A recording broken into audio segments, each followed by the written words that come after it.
Assalamualaikum warahmatullahi wabarakatuh. Selamat sore semuanya. Oke, suara saya terdengar? Terdengar ya.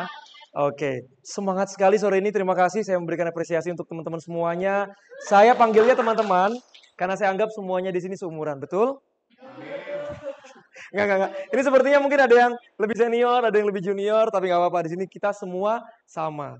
Di sini saya ingin sedikit sharing tentang pengalaman saya sebagai public speaker. Teman-teman mungkin sebagian sudah ada yang tahu di sini, karena sebagian juga ada beberapa teman-teman saya yang terima kasih udah datang. Saya David Rizal, saya news presenter Liputan Asia TV. Kalau ditanya udah berapa lama, saya baru 11 tahun. Baru. Kalau usia public speaker 11 tahun itu baru. Mungkin di sini ada yang sudah melanglang buana jadi MC berbelas-belas tahun mungkin. Ya, kulon nuwun, saya permisi untuk sedikit memberikan sharing begitu dari ilmu saya, dari perspektif saya. Oke, di sini saya sudah menyiapkan sedikit materi. Saya ambil kata-kata di sini, public speaking bikin kamu lebih pede. Tapi saya yakin teman-teman di sini pasti akan bertanya, saya nggak pede kak, gimana mau memulai public speaking? Oke, di sini kita sama-sama belajar. Kita ke slide selanjutnya. Nah, dua skill yang harus kamu miliki di dunia kerja. Di sini ada dua, hard skill sama soft skill. Oke, mungkin di sini yang bagian IT, kalau hard skill itu berarti harus berhubungan dengan teknologi. Tapi mau nggak mau, walaupun misalnya Mas di depan kita ini ngoprek-ngoprek masalah tentang teknologi, tapi dia juga harus memiliki kemampuan untuk berbicara. Karena dia pasti akan presentasi ke bosnya, ngobrol sama teman-temannya, atau ketika misalnya ada karyawan baru, dia harus menjelaskan lagi tentang teknologi yang dia kuasai. Berarti harus memiliki kemampuan komunikasi. Next. Ya, ini berdasarkan survei dari National Association of Colleges dan Employee. Kalau teman-teman bisa lihat di atas, itu menduduki posisi pertama adalah komunikasi. Itu adalah soft skill yang wajib, mutlak, pokoknya itu al-wajibun lah pokoknya ya. Itu harus dimiliki teman-teman semuanya. Ya, komunikasi. Karena semua orang pasti berkomunikasi. Saya nggak bisa ngomong kak, bohong banget. Coba di sini saya mau tanya, pasti kalau misalnya saya mengajar gitu ya di public speaking, ada yang bilang, saya nggak bisa ngomong kak, saya nggak bisa ngomong. Enggak, itu bohong. Tinggal berani dan mau nggak untuk ngomong. Oke, next. Ya, ini tadi yang saya bilang soft skill berarti harus komunikasi. Komunikasi kita lebih spesifikasi lagi, lebih ke public speaking. Public speaking ada yang tahu apa? Public speaking? Oke, beraninya keroyokan nih. Coba ada yang berani nggak sendiri? Public speaking adalah, oke. Perkenalkan namanya siapa, dari mana? Assalamualaikum warahmatullahi wabarakatuh. Waalaikumsalam. Perkenalkan nama saya Kamal Jayadi. Saya adalah dari Ruang Internasional sebagai program manager. Ya, jadi public speaking itu adalah sederhananya berbicara di depan umum. Itu aja sih sederhananya. Atau kalau lebih panjangnya ya kita menyampaikan sesuatu atau ya apa yang ada di dalam diri kita atau informasi yang penting untuk disampaikan ke audiens kita atau ke penonton. Itu dari saya. Terima kasih atas kesempatannya. Baik, terima kasih. Boleh kasih tepuk tangan untuk Mas Kamal ya. Mas Kamal. Ya, benar. Mas Kamal tadi sudah menjelaskan sedikit bahwa namanya public speaking adalah berbicara di depan umum, menyampaikan informasi kepada orang lain. Next. Benar banget Mas, karena di sini saya sedikit ngasih simulasi bahwa komunikasi itu adalah kita next. Iya, loadingnya agak lama ya. Nggak apa-apa. Namanya teknologi. Boleh next lagi? Iya, di sini ada pesan yang disampaikan oleh. Sebentar ya, sabar teman-teman ya. Di sini udah berubah, di sini yang belum berubah. Itulah teknologi. Sama seperti komunikasi, kadang-kadang tuh kalau misalnya ada hambatan, kita akan bahas habis ini, itu pasti akan ada delay penyampaian komunikasi kita, penyampaian pesan kita. Oke, kita sama-sama doa ya. Bismillahirrahmanirrahim. 1, 2, 3. Belum juga. Oke. Boleh sampai sini? Singkatnya adalah, pesan yang disampaikan oleh komunikator kepada komunikan, itu misalnya, let's say, orang pertama, Mbak siapa namanya? Eva. Mbak Eva. Ke orang kedua, Mbak siapa namanya? Lisa. Mbak Eva dan Mbak Lisa, Blackpink, bukan ya? Mbak Eva dan Mbak Lisa menyampaikan komunikasi. Berarti orang yang menyampaikan komunikasi atau pesan pertama itu adalah komunikator. Ada pesan yang disampaikan. Nah, ketika seperti ini, ada saya yang berbicara di depan, mungkin ketika berbicara bisik-bisik, nggak nyampe. Padahal tadi mau tanya, sudah makan belum? Dijawabnya, aku tadi makan bakso, tapi tadi aku belum minum. Dijawabnya, oh mau ngajak makan bakso terus minum. Ada miskomunikasi? Miskomunikasi.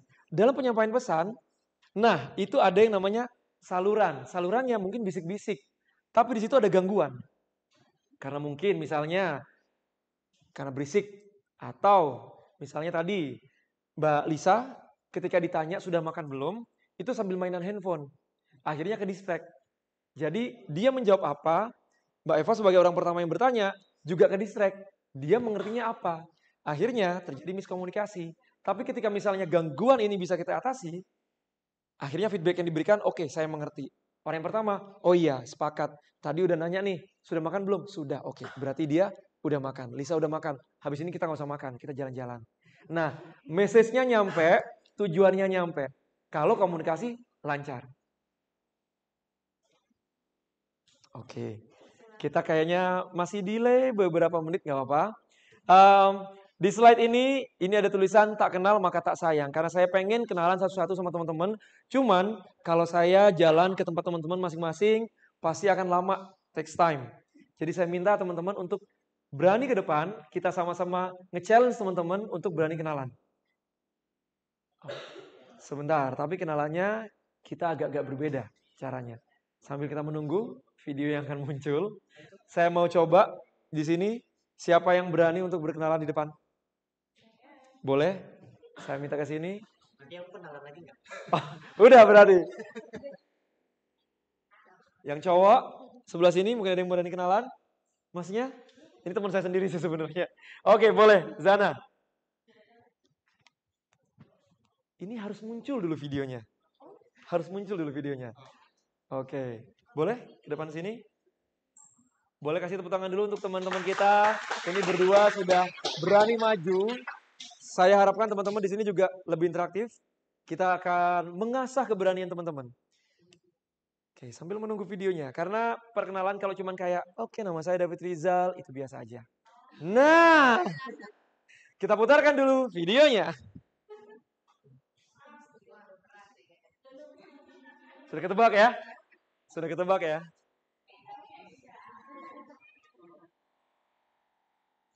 Bentar.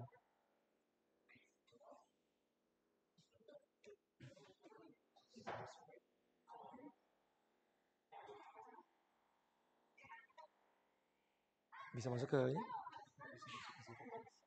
Nggak bisa.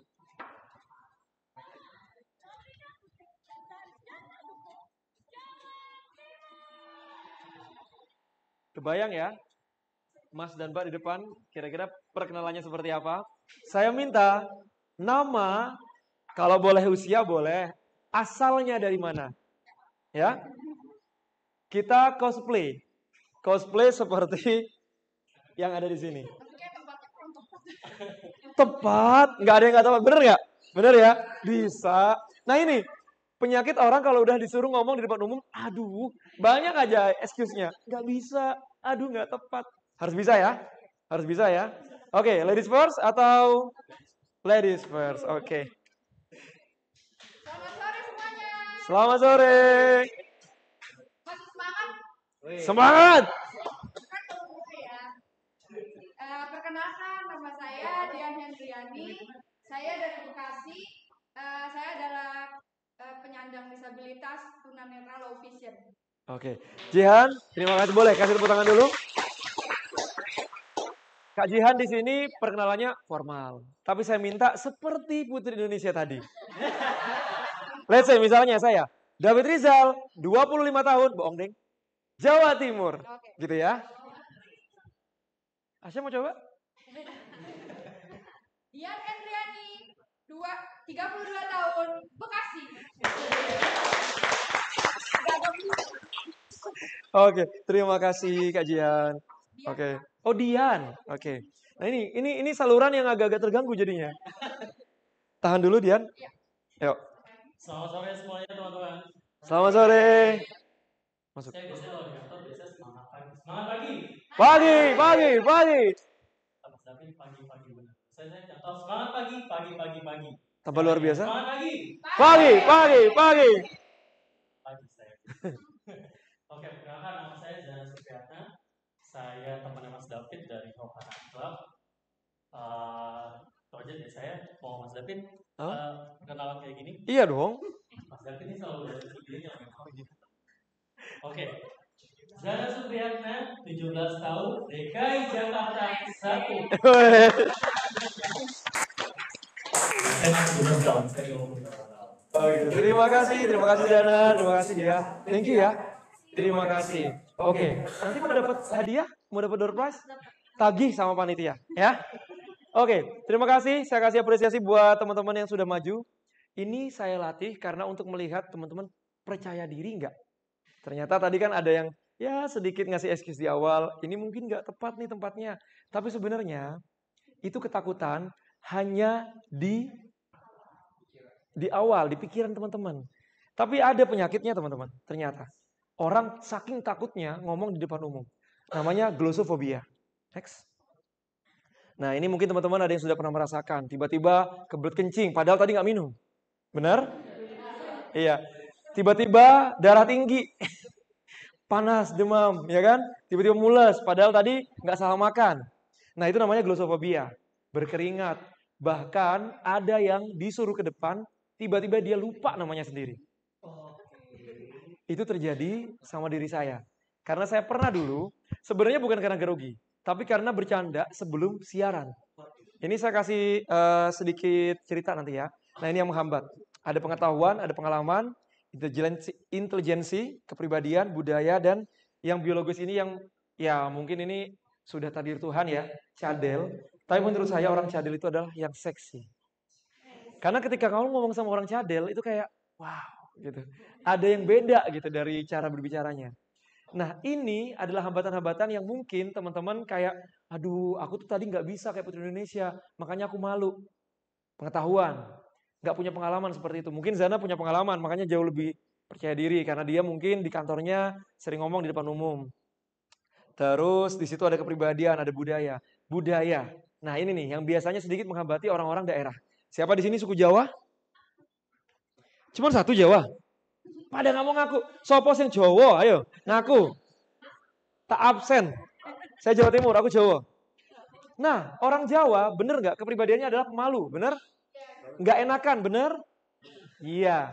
Itu yang pertama kali menghambat saya. Menghambat karir saya sebagai presenter.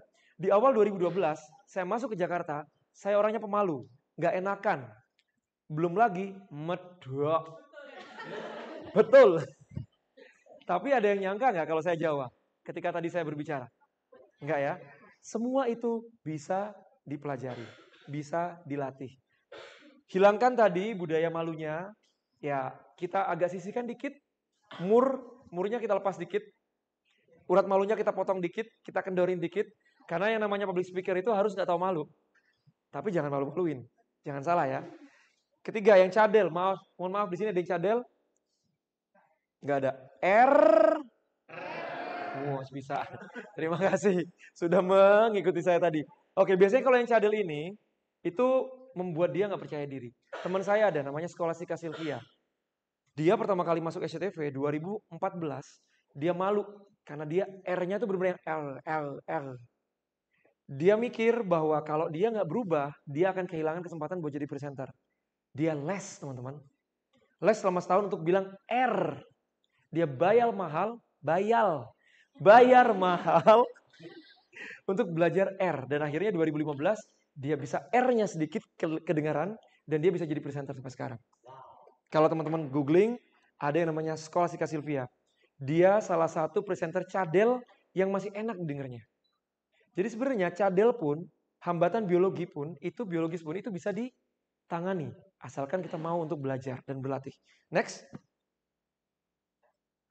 Nah ini glossophobiya yang tadi saya bilang bahwa anxiety di sini, takut untuk berbicara, itu paling banyak perempuan. Mungkin perempuan gak enakan. Mungkin perempuan pakai perasaan. Asik. Enggak ya? Tapi rata-rata public speaker, MC, justru perempuan yang paling banyak. Kenapa tuh? Kenapa perempuan yang paling takut berbicara di depan umum, tapi perempuan juga yang paling banyak berbicara di depan umum? Kenapa Mbak? Fitrahnya sampai 9.000 kata dalam satu hari. Fitrahnya sampai 9.000 kata setiap hari. 10.000, oke ditawar. Berapa pasnya? Pasnya berapa? 20.000. Oke, 20.000. Kita naikin ya, 20.000. Dan di sini paling banyak perempuan. Berarti ketika nanti praktek, para perempuan hebat di sini nggak boleh alasan malu. Setuju? Setuju? Cowoknya juga? Kenapa? Cowoknya juga? Iya. Oke, nanti kita tantang ya. Ini glossophobic. Bisa diatasi? Bisa diatasi. Next. Oke, ini tadi gejala-gejalanya yang tadi sudah saya sedikit singgung. Yang parah di sini bisa pusing, sesak nafas. Bahkan ada yang pingsan. Tapi ya itu tadi. Semua itu bisa karena terbiasa. Kalau kita latihan, lama-lama pasti akan terbiasa. Kita ke slide selanjutnya. Ini dia. Alasan-alasan, iya betul, saya coba ke sini. Ini alasan-alasan yang paling banyak diucapkan seseorang kalau takut ngomong di depan umum. Iya betul, Mbak siapa namanya? Ya betul? Mbak Ferli. Mbak Ferli boleh berdiri biar teman-temannya bisa melihat Mbak Ferli yang cantik ini. Boleh kasih tepuk tangan buat Mbak Ferli? Ini pasti internal. Iya. Oke, Mbak Ferli. Kenapa bilang iya betul? Karena waktu dulu kan waktu kuliah itu di semester ketiga itu saya pernah mendapat bully. Ini pengalaman diri saya sendiri kan Mas. Jadi bully itu ketika saya presentasi teman-teman saya ini saya inget banget namanya Markus Bonal. Ya Allah, dendam pasti itu. Markus. Iya, ketika saya presentasi itu teman-teman orang Jakarta saya kan merantau. Jadi mereka tuh bilang gini, tuh Verly wong Jawa medok banget gitu kan. Jadi ketika saya presentasi lagi sampai saya sidang skripsi itu saya deg-degan kalau presentasi nggak pernah melihat dosennya atau gimana itu karena ada ketakutan. Kebayang Markus tadi. Nah itu jadi kayak takut dihakimi, dipermalukan. Betul. Itu bener banget. Ya. Gitu. Oke, terima kasih. Aduh Markus, awas ya. Habis ini ya, kalau udah jago mbaknya ngomong di depan umum, Markus langsung kicep. Iya, inilah ketakutan-ketakutan yang mungkin difikirkan orang-orang kenapa akhirnya takut ngomong di depan umum. Takut dihakimi, ya kan? Dipermalukan, ditolak, minder karena melihat orang lain lebih. Framing diri sendiri membatasi untuk bergerak. Misalnya, aduh aku remahan kerupuk, remahan rengginang. Siapa yang suka ngomong begitu walaupun bercanda? Ini ilmu alam. Jadi apa yang kamu kasih keluar akan kembali kamu. What goes around, come back around. Jadi kalau saya kenapa pede ngomong di depan umum, ini ada dua teman saya yang mungkin kita sama-sama baru kenal beberapa bulan ya, Ca dan Zana. Tapi saya kalau udah di komunitas lari, wow, yang paling sering disuruh ngomong. Bukan karena saya, ya mungkin background saya presenter, tapi karena saya memotong urat malu saya. Ketika saya disuruh untuk ngomong di depan, oke, berarti saya yang paling ganteng dan saya yang paling pintar. Nah itu, framing terhadap diri sendiri harus dimulai dari diri sendiri. Jangan menunggu teman-teman menilai kalian. Gitu. Siapa tadi yang ngangguk? Mas yang ngangguk. Menurut Mas, framing diri Mas apa Mas? Namanya siapa? Boleh berdiri? Nama saya, perkenalkan nama saya Dian Setiawan dari Jakarta. Jadi framing diri sendiri, Mas, menurut Mas seperti apa? Framing ya? Ya. Terus kepedean lagi. Gak apa-apa. Saya aja bilang tadi saya paling ganteng, paling pintar. Oke, paling baik mungkin ya. Oke, paling baik. Poin. Siap. Cuma satu. Yang lain biar. Oh, yang lain biar teman-teman yang menilai ya. Oke. Terima kasih Mas. Nah itu masih terbatasi oleh karena gue takut dianggap terlalu pede. Jangan. Ya paling enggak jangan ngomong tiba-tiba gue paling cantik. Enggak juga. Teman-teman paling kayak ya dalam hati aja. Nah jangan sampai membatasi diri sendiri. Yang keempat adalah persiapan yang kurang. Biasanya ketika saya juga ditodong untuk ngomong, itu saya berusaha untuk sepersekian second harus berpikir dulu. Karena nggak bisa tiba-tiba kayak ngomong, enggak. Susah. Apalagi kita nggak tahu materinya. Intinya ada persiapan di situ, ada rasa percaya diri di situ. Next. Oh, ternyata operatornya sebelah sini. Kita next langsung panik. Oke, komunikasi dibagi jadi dua. Komunikasi verbal dan non-verbal. Komunikasi verbal adalah komunikasi yang kita lakukan sekarang. Ya, melalui kata-kata. Kalau yang selanjutnya, oke, kita ke komunikasi verbal dulu ya. Komunikasi verbal, kenali dulu siapa lawan bicara kita. Kenapa ini penting? Bisa dibaca di sini teman-teman. Karena kata-kata yang kita pilih dapat membuat perbedaan besar kepada orang lain yang kita ajak berkomunikasi. Contohnya seperti apa? Seperti sekarang saya ini. Ketika saya ditawarin sama Janli, Kak boleh nggak ngobrol-ngobrol soal public speaking? Oke.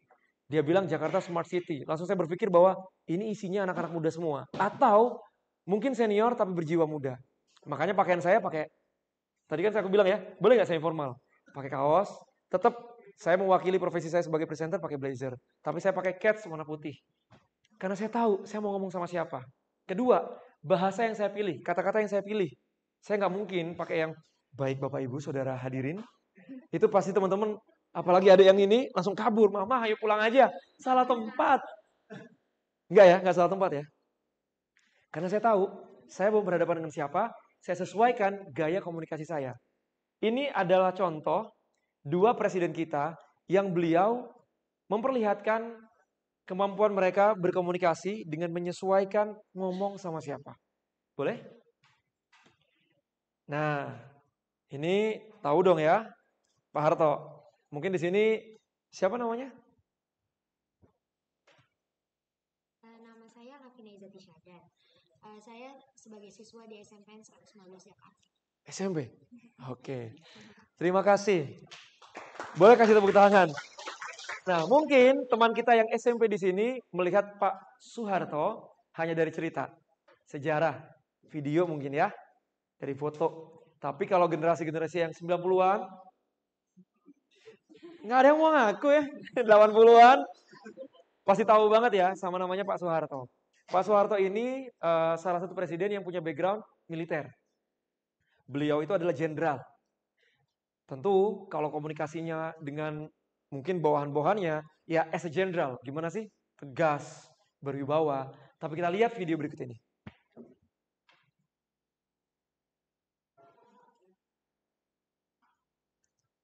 Di bawahnya. Bawah. Di bawahnya, Mbak.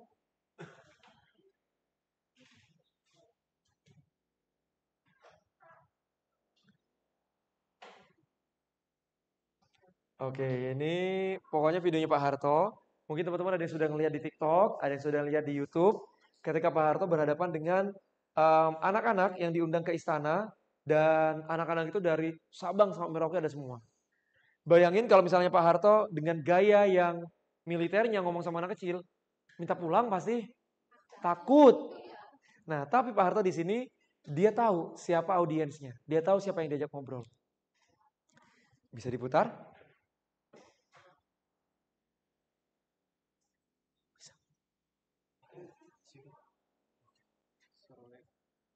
Di take over sama di sini.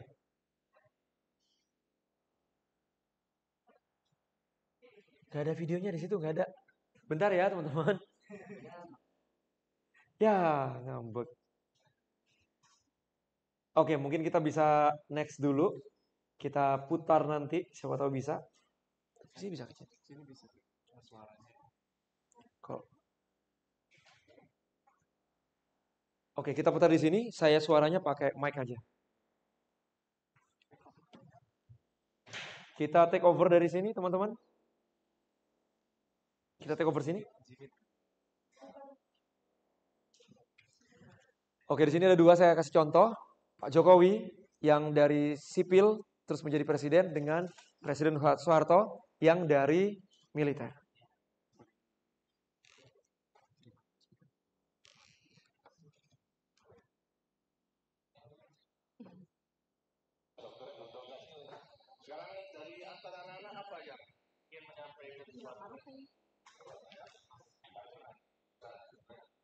Oke, kita putus-putus.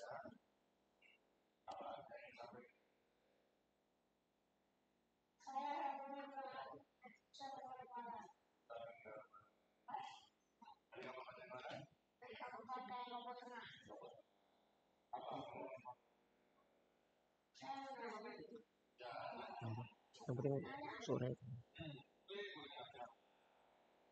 Oke, kita skip. Kita langsung ke yang Jokowi. Udah tahu lah ya ini ya. Ketika itu diajak ke istana, terus ini kalau nggak salah Rafa namanya.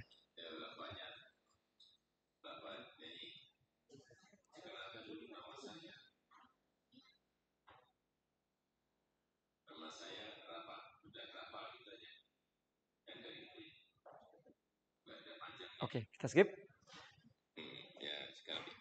Terima kasih. Nanti tinggal teman-teman cari sendiri ya biar lebih jelas. Intinya kalau teman-teman perhatikan tadi mulai dari pilihan bahasa, gesture yang dilakukan Pak Harto ke anak-anak, dia itu sedikit membungkuk. Sedikit membungkuk, dia bilang mau tanya apa? Ayo mau tanya apa? Dia menggunakan bahasa ketika ngomong sama anak-anak. Gak mungkin, mau tanya apa? Mau tanya apa? Ayo mau tanya apa? Enggak kan? Mau tanya apa? Jadi dia sadar bahwa audiensnya adalah anak kecil. Dari gestur, pilihan kata, intonasi disesuaikan. Yang paling jelas adalah Pak Jokowi. Kenapa beliau duduk? Karena capek. Enggak juga. Karena ini adalah basic yang dilakukan sama jurnalis kalau kita mau wawancara anak kecil. Bayangkan, let's say mas anak kecil ya. Saya wawancara. Ketika anak kecil melihat orang yang lebih dewasa mendangak, dia akan merasa satu, terintimidasi, takut. Dia merasa, oh iya ini orang dewasa, lebih otoritatif. Aku anak kecil. Nah, kenapa Pak Jokowi memilih duduk agar eye level dengan si Rafa? Jadi Rafanya itu tidak grogi. Jadinya merasa nyaman. Kalau ada kesempatan nanti kita lihat lagi ya. Itu Pak Jokowi bahkan menepuk pundaknya. Ayo, perkenalan diri dulu. Nah, dia menggunakan bahasa-bahasa seorang ayah kepada anak. Akhirnya, si Rafa ini akhirnya nyanyi loh. Dia bukan cuma perkenalan tapi nyanyi. Dia merasa nyaman. Nah, itulah yang teman-teman harus lakukan. Ketika berbicara dengan orang, buatlah lawan bicara nyaman. Karena kesan pertama begitu menggoda. Selanjutnya, orang lama. Pasti tahu itu iklan teman-teman. Itu iklan zaman dulu. Itu. Kesan pertama begitu menggoda. Selanjutnya terserah Anda. Karena itulah yang teman-teman harus dapatkan ketika first impression ngomong di depan umum. Selanjutnya. Nah, komunikasi verbal juga harus disampaikan dengan bahasa yang efektif. Bahasa lisan yang efektif. Don't beat around the bush. Artinya, jangan jelimet. Gitu loh. Jangan bertele-tele. You say what you want to say. Clearly and directly. Makanya nanti kita akan belajar intonasi, artikulasi, gesture juga. Coba kita putar video ini. Semoga bisa ya Allah. Mau di take over?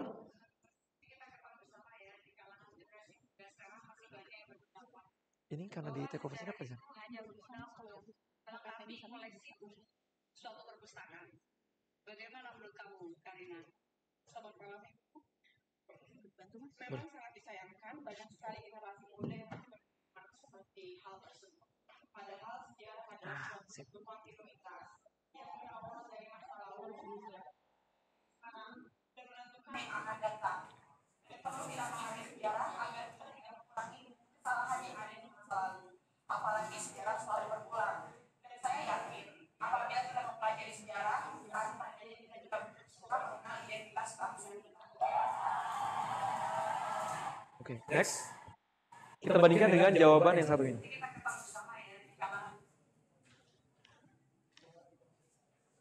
Sikap seseorang dapat dinyatakan dengan menggunakan ada peribahasa yang mengatakan lebih baik tangan di atas daripada tangan.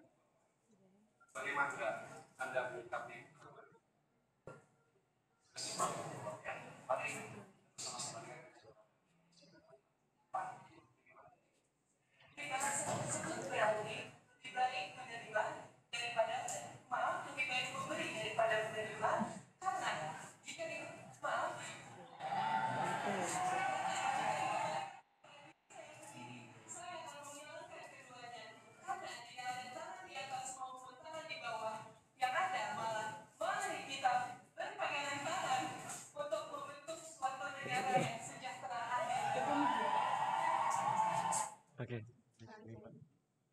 Oke.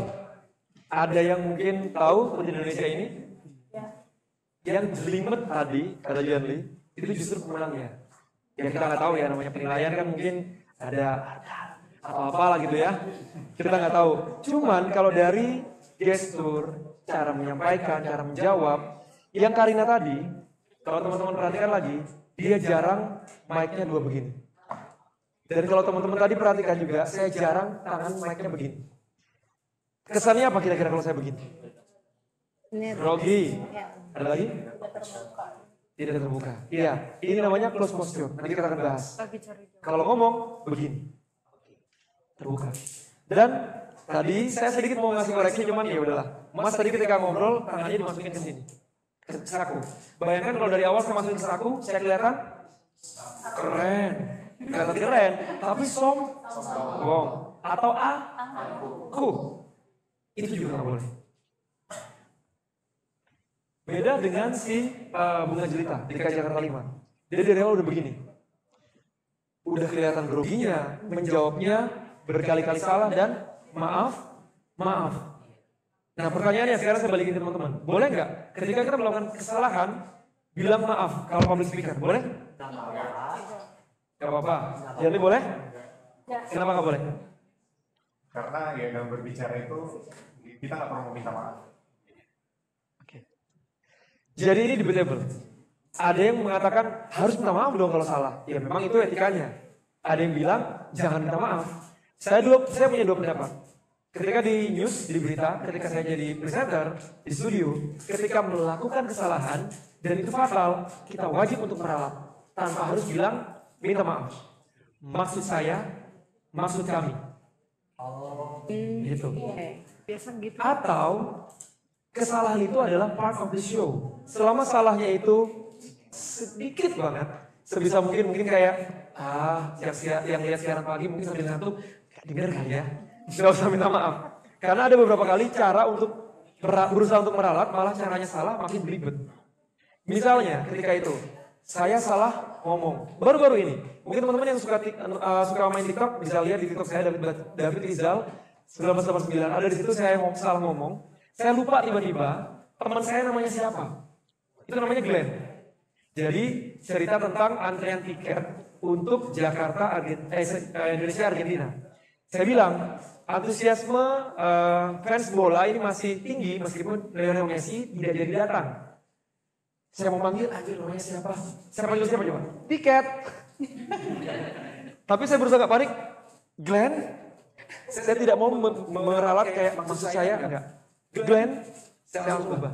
Saya berharap semoga yang nonton jangan sadar. Tapi di situ satu studio ketawa semua karena mereka sadar bahwa lu manggil tiket. Kayak gitu. Ada juga ketika itu yang saya bilang saya salah mengenal nama diri sendiri. Saya lupa sepersekian second nama saya. Jadi let's say misalnya Mbak Eva siapa namanya?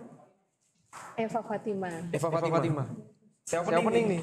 Halo selamat pagi saudara, bersama saya Eva Fatima.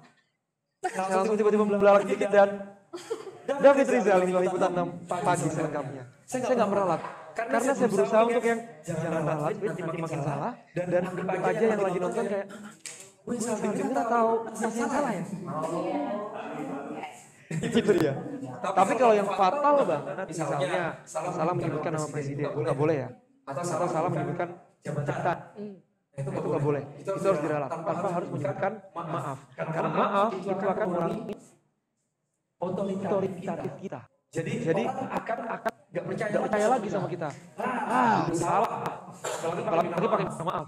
Kita maaf. Kalau saya jadi juri, saya coret. Karena udah salah berkali-kali dan dia tidak maaf tadi. Oke, next. Sikap seseorang dapat Yang selanjutnya, ini gunakan bahasa Indonesia yang baik dan benar. Indonesia punya 718 bahasa ibu. Jawa, boleh angkat tangan? Jawa. Oke, Sunda. Betawi. Batak. Wes, Padang. Padang. Yang saya sebutkan ini yang populer. Oke, Makassar. Nggak ada kan ya.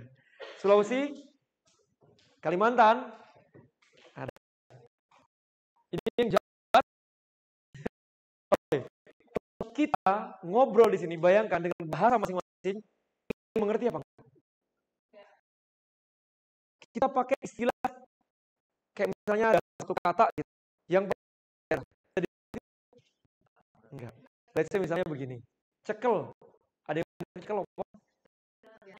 Pegang. Yang Jawa pasti mengerti. Cekel.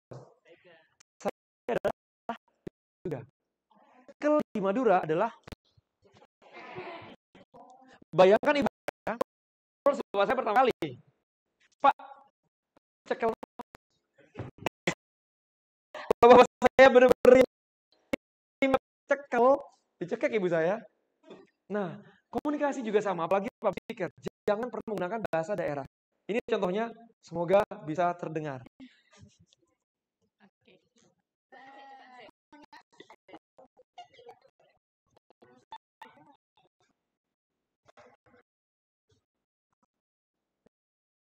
Bisa apa enggak? Kalau nggak bisa kita skip. Suara aja boleh ya.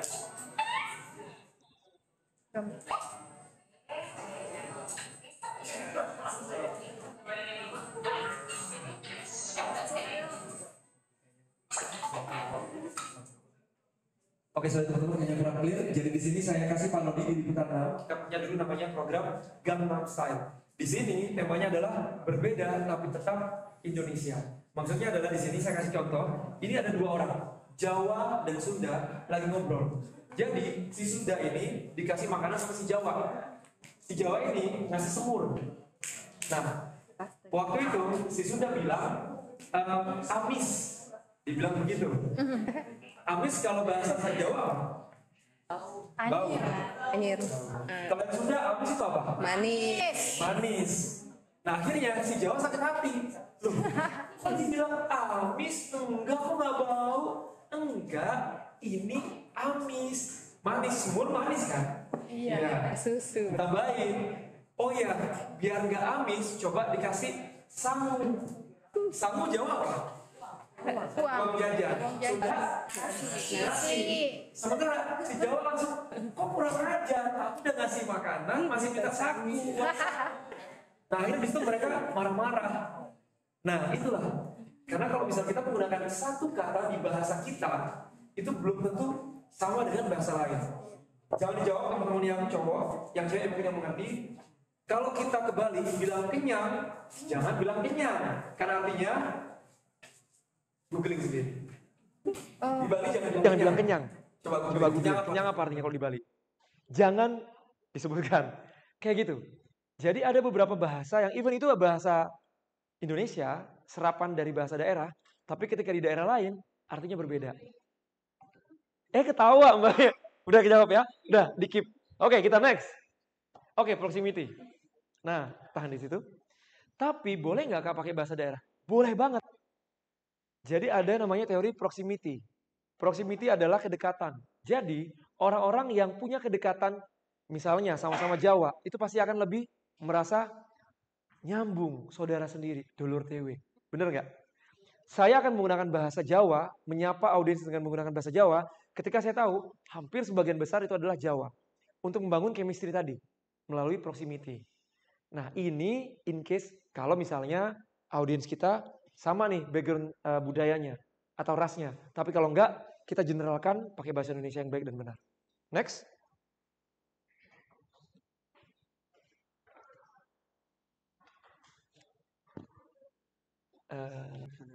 Oke. Nah, sekarang kita tinggalkan masalah teori yang tadi verbal. Kita sekarang ke audio. Ini saya minta teman-teman untuk praktek ya. Terutama yang di belakang sana. Siap? Yang begini tangannya, siap? Oke. Nah, suara yang bagus itu suara yang seperti apa sih? Ada yang mau berkomentar? Suara yang lantang dan jelas. Berarti masnya kalau menjawab harus lantang dan jelas. Suara yang apa mas? Suara yang bagus, suara yang lantang dan jelas.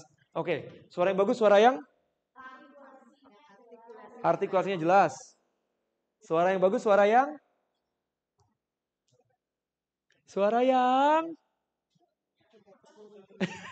Suara bagus, suara yang enak didengar. Lantang, oke. Sama ya kira-kira ya.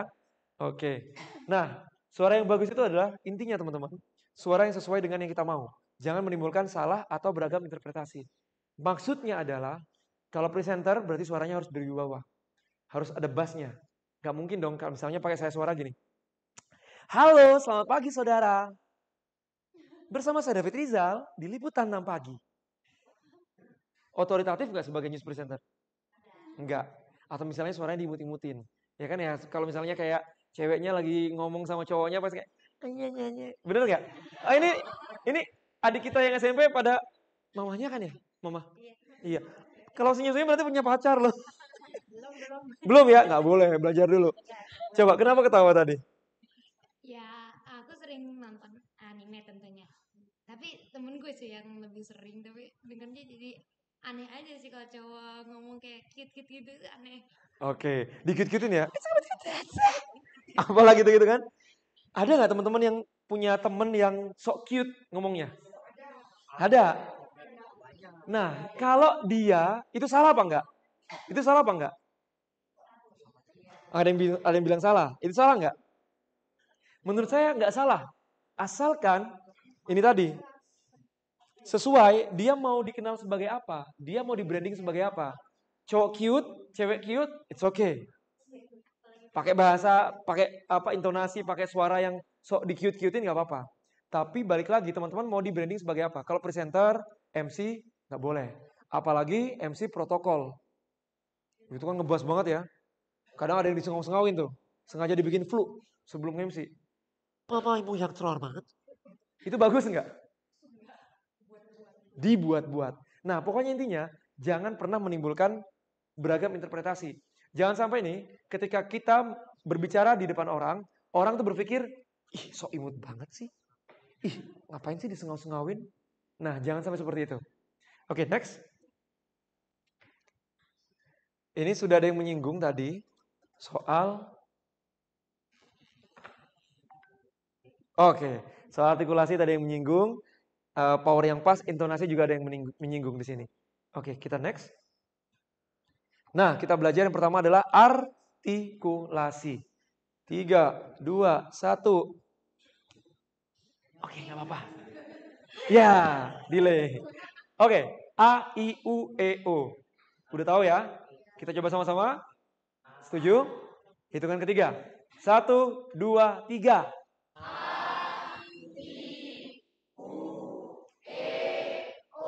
Sekali lagi, saya mau lihat wajahnya masing-masing.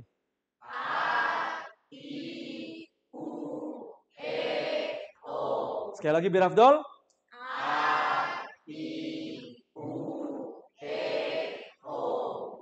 Ada yang malu-malu, ada yang masih jaga image, mungkin takut crack ininya, bedaknya. Jadi, Kalau ngomong masalah artikulasi, teman-teman, jangan takut untuk kelihatan jelek. Tapi juga kita harus tahu bahwa sekarang kan ada kamera, ya kan ya, kamera netizen menyorot kita. Jangan juga kayak misalnya kayak, halo, selamat pagi. Jangan gitu juga. Harus disesuaikan. Serem ya, benar. Saya baru kemarin wawancara secara Zoom sama narasumber. Dia itu ada profesinya sebagai A lah ya. Sampai teman-teman saya editor pada kaget. Serem banget Fit narasumbernya. Karena dia gini, jadi Mas David, jadi itu Zoom. Bayangkan ketika face to face. Kayak mau diterkam jadinya. Nah, itu jangan sampai. Jadi artikulasi itu harus jelas, tapi tanpa membuat mimik wajah kita terlalu menyeramkan. Gitu ya. Coba sekali lagi, A, I, U, E, O.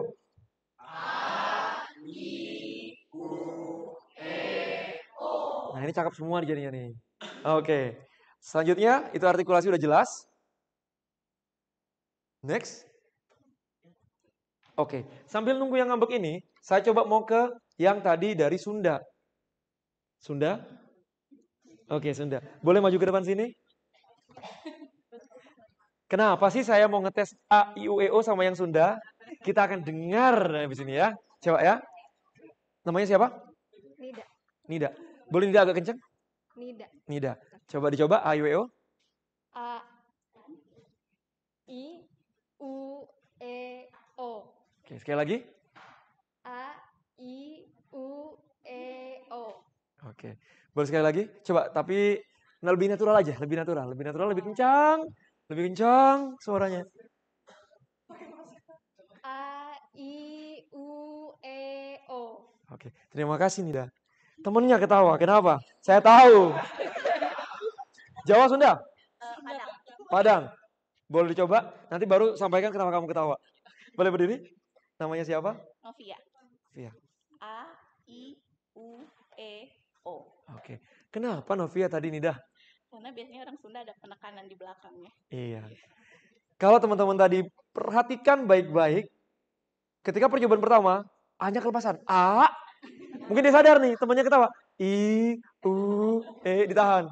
Kedua, E. Sampai ketiga akhirnya lebih sempurna. Nah, itu yang tadi saya bilang hambatan budaya. Jadi, yang Sunda biasanya itu selalu menekankan A, I. Nah ini ada Asya. Asya walaupun orang Batam, tapi dia tinggal di Depok. Bener nggak, Cak? Iya benar. Bener ya? Tidak. Atau misalnya kayak bisa. Sudah makan, Cak? Sudah. Oke, nggak didayu-dayu. Biasanya kadang-kadang dia mendayu-dayu, gitu. Boleh. Tapi konteksnya dilihat dulu. Kalau konteksnya kita sebagai public speaker, ya agak dikurangin. Nah sekarang saya mau ngetes yang Jawa. Sebutkan huruf-huruf berikut ini. B, D, J, G. Siapa yang berani? Jawa. B, D, J, G. D. Jawa kan, Bu? Namanya siapa? Boleh berdiri? Saya Ulfa. Agak kencang? Saya Ulfa. Oke, sudah kedengar. Selamat sore, nama saya Ulfa. Rumah saya di Kalimalang. Aslinya Probolinggo. Dekat, saya Bondowoso. Oh iya. Oke. Reng Madura. Jangan diterusin. Oh iya, sorry. Tahan. Oke, boleh? B, D, J, G, D. B, D, J. Oh ya, bisa. Tadi yang Sunda udah bisa mencoba. Kita coba sekali lagi. B, D, J, G. Susah sekali. Coba sekali lagi ditahan. B, D, J, G, D. Kayaknya kurang jelek gitu. Oke, baik, gak apa-apa. Aduh, maaf. Terima kasih sudah berusaha. Boleh kasih tepuk tangan untuk teman-teman kita yang sudah berusaha. Nah, udah ya? Udah tahu ya poinnya ya? Sebenarnya itu bisa diatasi. Kenapa saya akhirnya bisa melepaskan sedikit medok saya? Karena kalau nyebutin huruf-huruf tadi, saya nggak sepenuh hati. Bayangkan kalau saya menyebutkan dengan sepenuh hati, ambiar kabiar. Sama seperti misalnya yang tadi huruf-huruf vokal di Sunda. Nyebutinnya tuh kayak agak males-malesan. A, tahan. I, jangan berhenti di ujung. A, I, U, E, O. Jangan langsung A. Wah, enak banget emang. I, U. Emang enak, emang lebih jelek gitu ya Mbak ya. Tapi kita harus kenalin nih. Itu akan menjadi kekurangan kita nggak ketika berbicara. Kalau jadi kekurangan kita harus switch off kekurangan itu, diubah gitu ya, dilatih. Oke. Ini kita ngomong masalah power sekarang. Kalau tadi udah artikulasi, sekarang power. Ada dua kalimat. Tutup pintunya, sudah diam dulu. Ada yang tahu power itu apa? Power itu apa? Enggak, saya nggak samperin kok. Saya nggak akan samperin. Power itu apa? Kekuatan. Kalau di masalah audio, berarti berhubungan dengan apa? Power. Kekuatan suara. Kekuatan suara, volume. Volume dan power itu berbeda, teman-teman. Volume itu seperti ini. Volume saya tinggikan. Tapi power itu seperti ini. Kita tes. Ada yang mau praktek? Boleh. Yang bilang boleh, kita awali. Yang bilang boleh, kita awali dulu. Boleh berdiri lagi? Oke, ada hadiahnya. Boleh? Boleh. Mau coba kata yang mana dulu? Tutup pintunya. Oke. Tutup pintunya. Sudah, diam dulu. Udah. Itu power. Oh, power. Itu enggak, saya tanya, itu power? Kurang sih. Oke. Kurang. Oh, harus mencontohkan itu Iya. ya. Tutup pintunya. Sudah, diam dulu. Parah-parah ya. Tapi saya suka loh. Saya minta A, dikasihnya sampai B dan C. Itu tadi sekalian intonasi. Oke. Mau dicoba Mbak Eva? Terima kasih ya. Iya. Apa tuh? Dicoba Boleh. dengan 2 kalimat ini tapi menggunakan power. Power. Kita main di power dulu.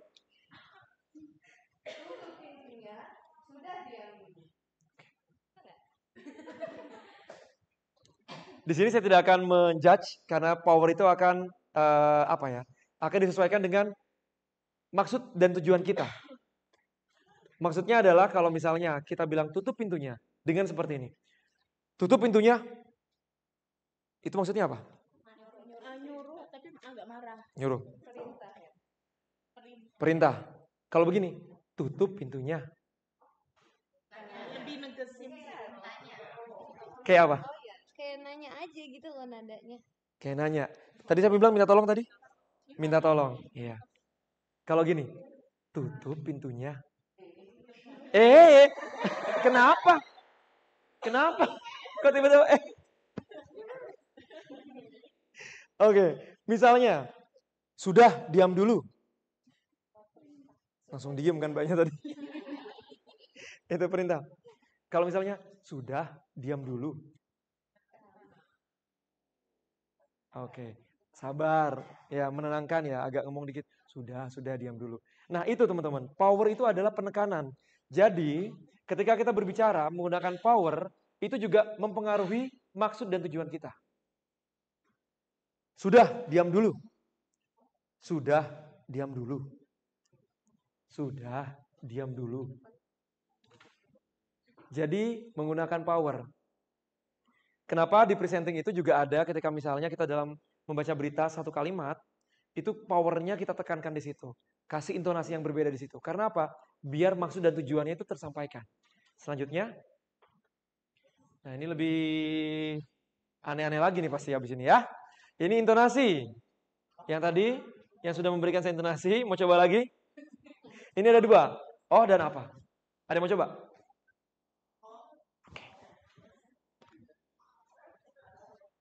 Ada oh, iya. Intonasi ya. Oh, apa? Oke. Oh, apa? Gitu kan. Oke, boleh. Apa? Wah, dikasih contohnya langsung 3 nih. Ada yang mau coba lagi sebelah sini? Oke. Oh, apa? Oh, apa? Ini langsung Bu masuk ke SCTV main sinetron. Langsung ngasih ekspresi loh di situ. Ada yang mau coba? Oke, di belakang situ. Oh, di dalam mau coba. Saya permisi ya. Halo. Oke, ada yang mau coba di sini guys. Hai. Iya, berdiri dong. Kenalan dulu. Yang teman-teman di luar nggak ada yang kenal nih. Hai, saya Melisa. Hai Melisa. Oh, apa? Oke. Oh, apa? Oke. Oh, apa? Boleh ya, saya izin di sini dulu ya. Yang paling kenceng ngevideoin, kita suruh juga. Berdiri, kenalkan diri dulu. Suara di sini lebih menggelegar. Halo, selamat sore. Perkenalkan, saya Kamaludin Arofi, panggilan saya Kamal. Sama. Oh, sama. Halo, Kamal yang lain. Oke. Coba. Oh. Apa? Udah satu aja. Oke. Terima kasih Mas Kamal. Mau coba? Enggak. Oh, Masnya mau? Oke. Halo, perkenalkan nama saya Yudi. Oh, apa? Oh, apa? Oke Mas, boleh nggak? Apanya kita lupakan? Saya coba minta Mas untuk oh itu 5 oh yang berbeda. Mampus lo, paling jago dia omnya. Oh. 1, Oh. 2, Oh.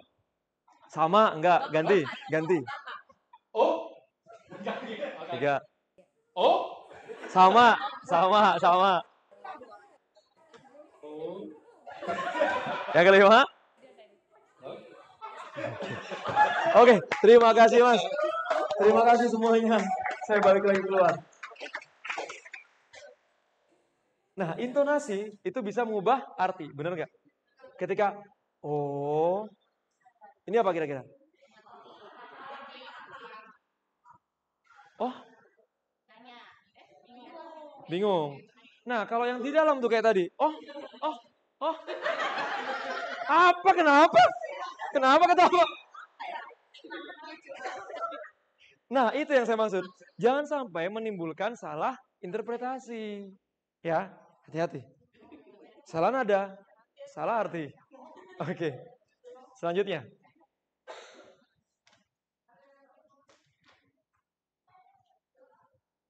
Oke, kita lihat selanjutnya. Oke, kita tinggalkan komunikasi verbal. Sekarang non-verbal. Non-verbal itu bisa ekspresi, bisa gesture, bisa bahasa isyarat. Kita akan bahas habis ini. Di sini teman-teman, saya kasih warna pink di situ.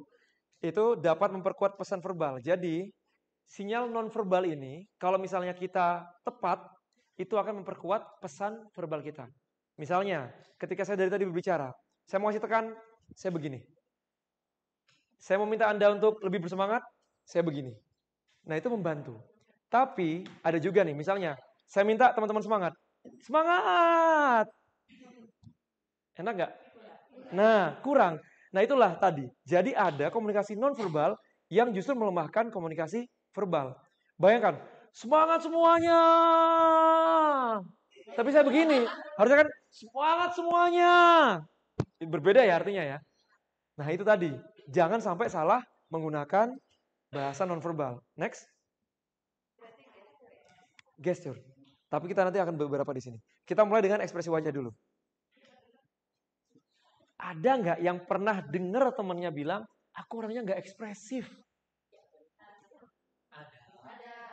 Atau di sini ada nggak yang merasa dirinya nggak ekspresif? Ada nggak? Jujur. Kayak aku tuh orangnya kurang ekspresif. Ada? Takut dites nih. Ada yang merasa dirinya nggak ekspresif? Oh, Mas Daniel. Mas Daniel ngerasa nggak ekspresif, Mas? Nggak juga. Mbaknya jangan-jangan nih yang nyuruh-nyuruh nih. Boleh kesini sebentar? Mas Daniel dan mbaknya. Oke, boleh kenalan dulu. Namanya siapa? Nama aku Ingrid. Ingrid. Dari Finance and Administration-nya Jakarta Smart City. Oke. Aku Daniel Sitorus dari operasional. Oke. Menilai diri kalian ekspresif atau tidak?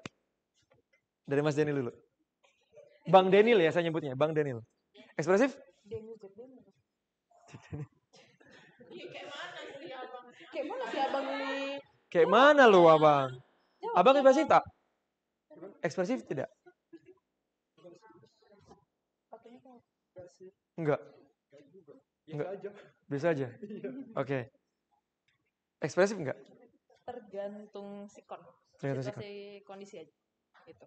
Kalau memang ada mau serius, memang harus kayak bukan no expression sih, lebih kayak less expression, ya udah expression. Kalau memang dituntut untuk mungkin lebih ekspresif atau memberikan instruksi segala macam, ya mungkin pakai ekspresif. Oke. Saya menilai kalau yang sebelah sini memang orangnya ekspresif. Ya kan, dia bisa menyesuaikan. Kalau yang sini bilang katanya tidak ekspresif, tapi tadi ekspresif enggak sih. Itu sudah ekspresi. Ini sudah ekspresi. Berarti intinya tidak ada orang yang tidak bisa berekspresi. Karena sebenarnya ekspresi itu adalah yang dikasih Tuhan dari kita masih bayi. Anak kecil kalau misalnya bilang lapar, kalau nggak nangis apa? Ya, ya kan?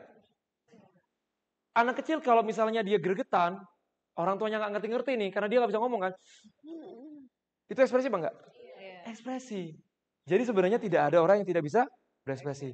Tapi harus lebih dilatih lagi. Terima kasih. Oke.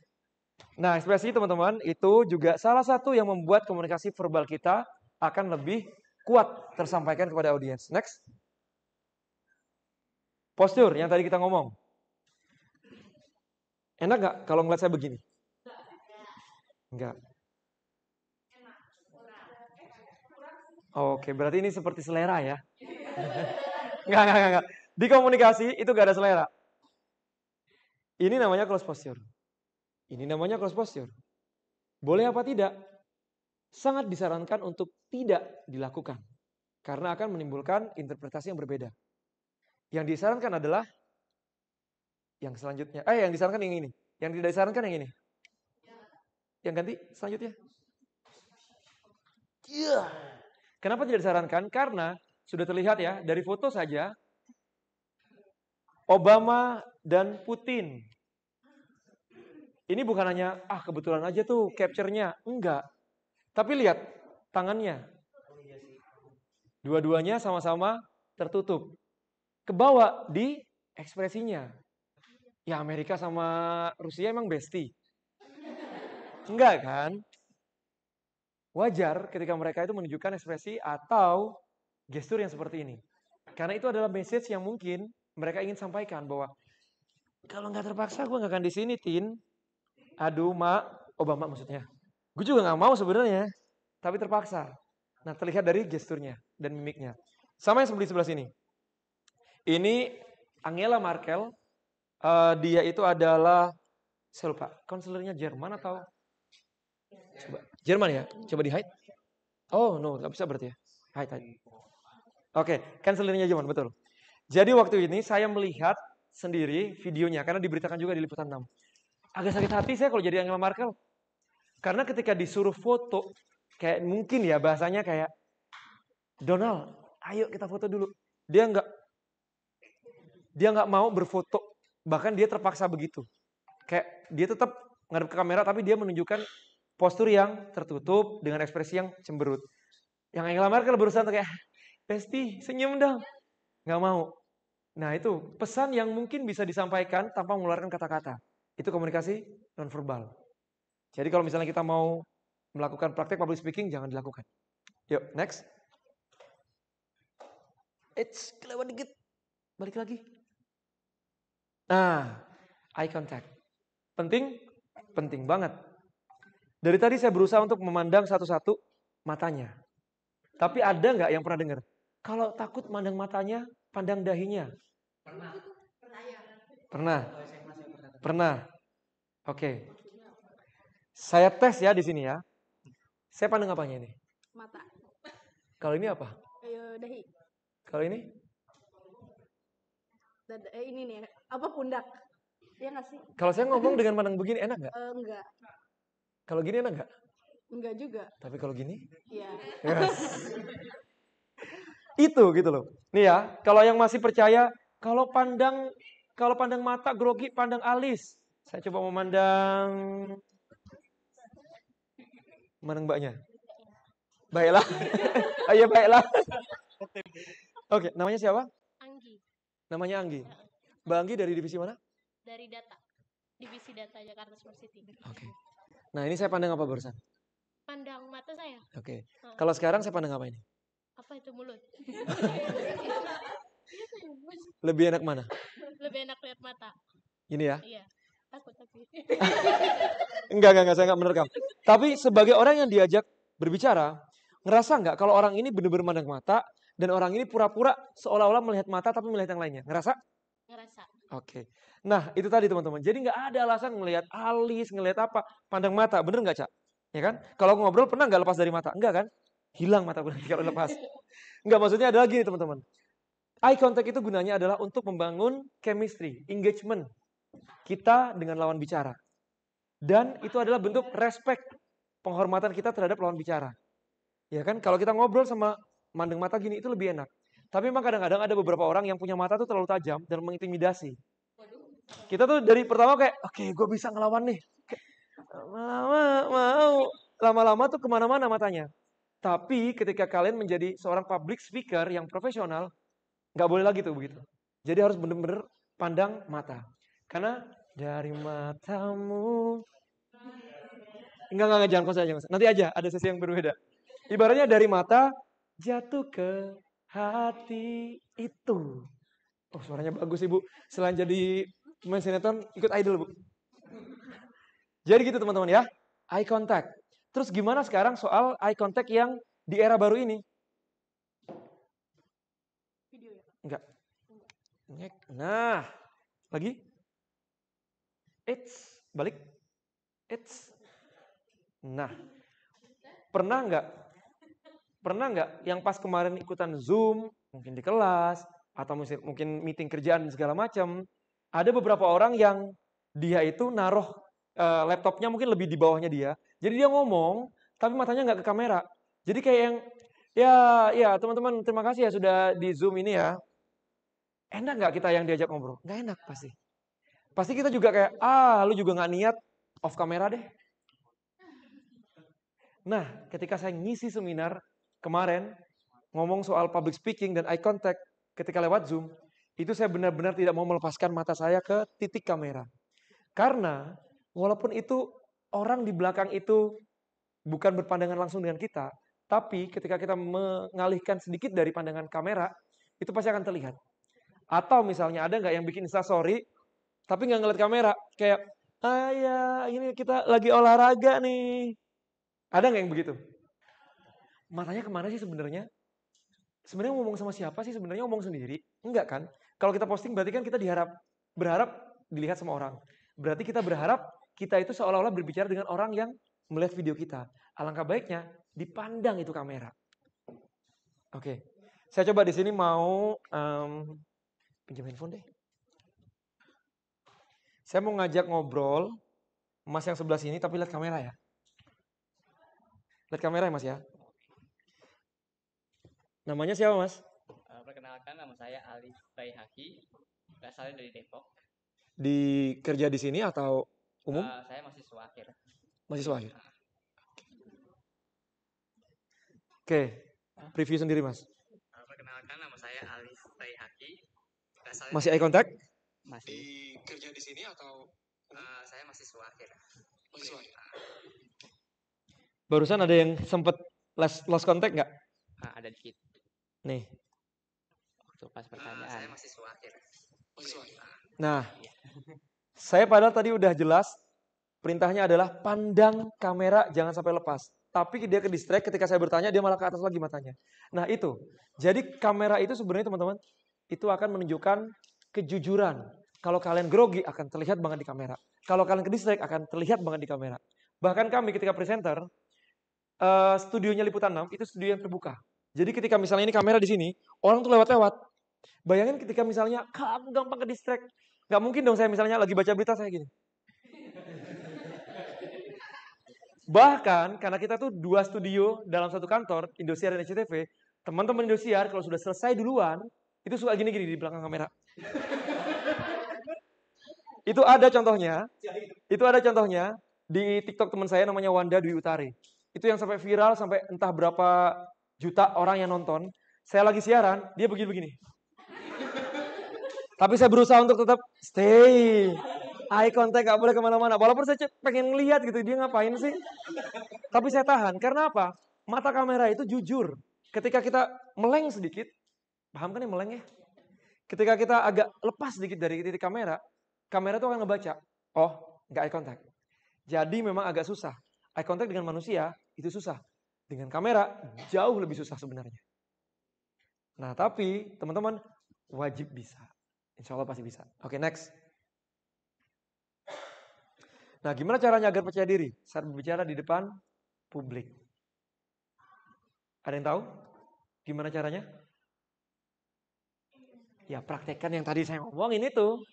Ya kan, mulai dari komunikasinya harus jelas, gesturnya harus tepat, dan harus punya afirmasi ke diri sendiri bahwa gue ganteng, gue cantik, gue pintar, gue keren. Nah, sekarang kalau misalnya udah mau praktek nih, misalnya ada yang mau jadi MC, ada yang mau jadi MC, nggak akan saya suruh kok. Ada yang mau jadi MC, habis dari sini, kebanjiran job banyak cuan. Kok amin tapi nggak ada yang mau ngacung? Ada yang mau jadi MC? Ada yang mau jadi presenter? Ada yang mau jadi vlogger? YouTuber? Mau. Ada yang mau jadi gubernur DKI Jakarta? Mumpung masih penjabat, siapa tahu habis ini terpilih. Semua profesi yang saya sebutkan itu harus punya yang namanya kemampuan public speaking. Persiapannya seperti apa? Persiapannya seperti ini. Ini sebenarnya lagu. Boleh diputerin nggak? Ada yang tahu lagu ini nggak?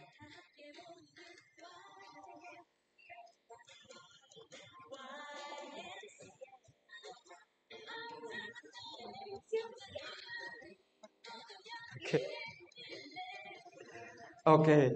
Ini sebenarnya lagu barat, tapi dinyanyikan sama K-pop, YMCA. Saya agak sadur sedikit, ternyata teman-teman gak ada yang tahu. Oke, berarti gak ada yang jadul. Atau juga gak ada yang K-pop ternyata di sini. K-pop ya? Iya, sama kita. Saya Blink. Enggak, canda. Oke, YMCA. Saya ambil di sini dari judul lagu. Y-nya apa? Your. Persiapkan dirimu. Karena sebenarnya gagal tidaknya praktek public speaking kita, ya dari diri kita sendiri. Let's say misalnya saya bilang sama Jianli, kelasku gagal gara-gara ininya, laptopnya nggak bisa, mic-nya jelek, segala macem. Aku nggak boleh memblaming orang lain, memblaming apa yang terjadi di sini.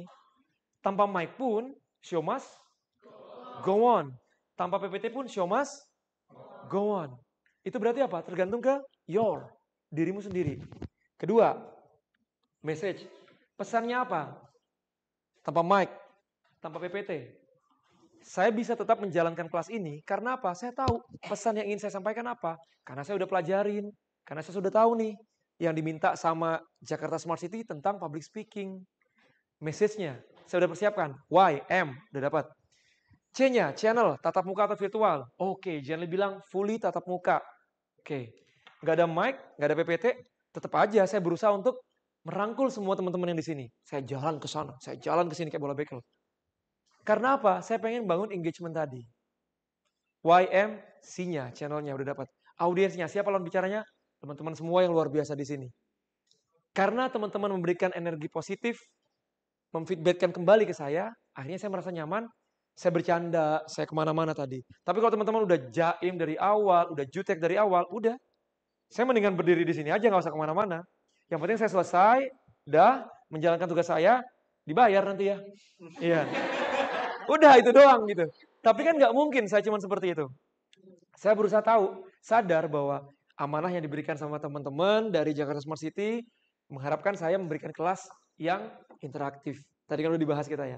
Saya berusaha untuk menjalankan amanah itu. Saya menjalankan semua berarti. YMCA. Selanjutnya.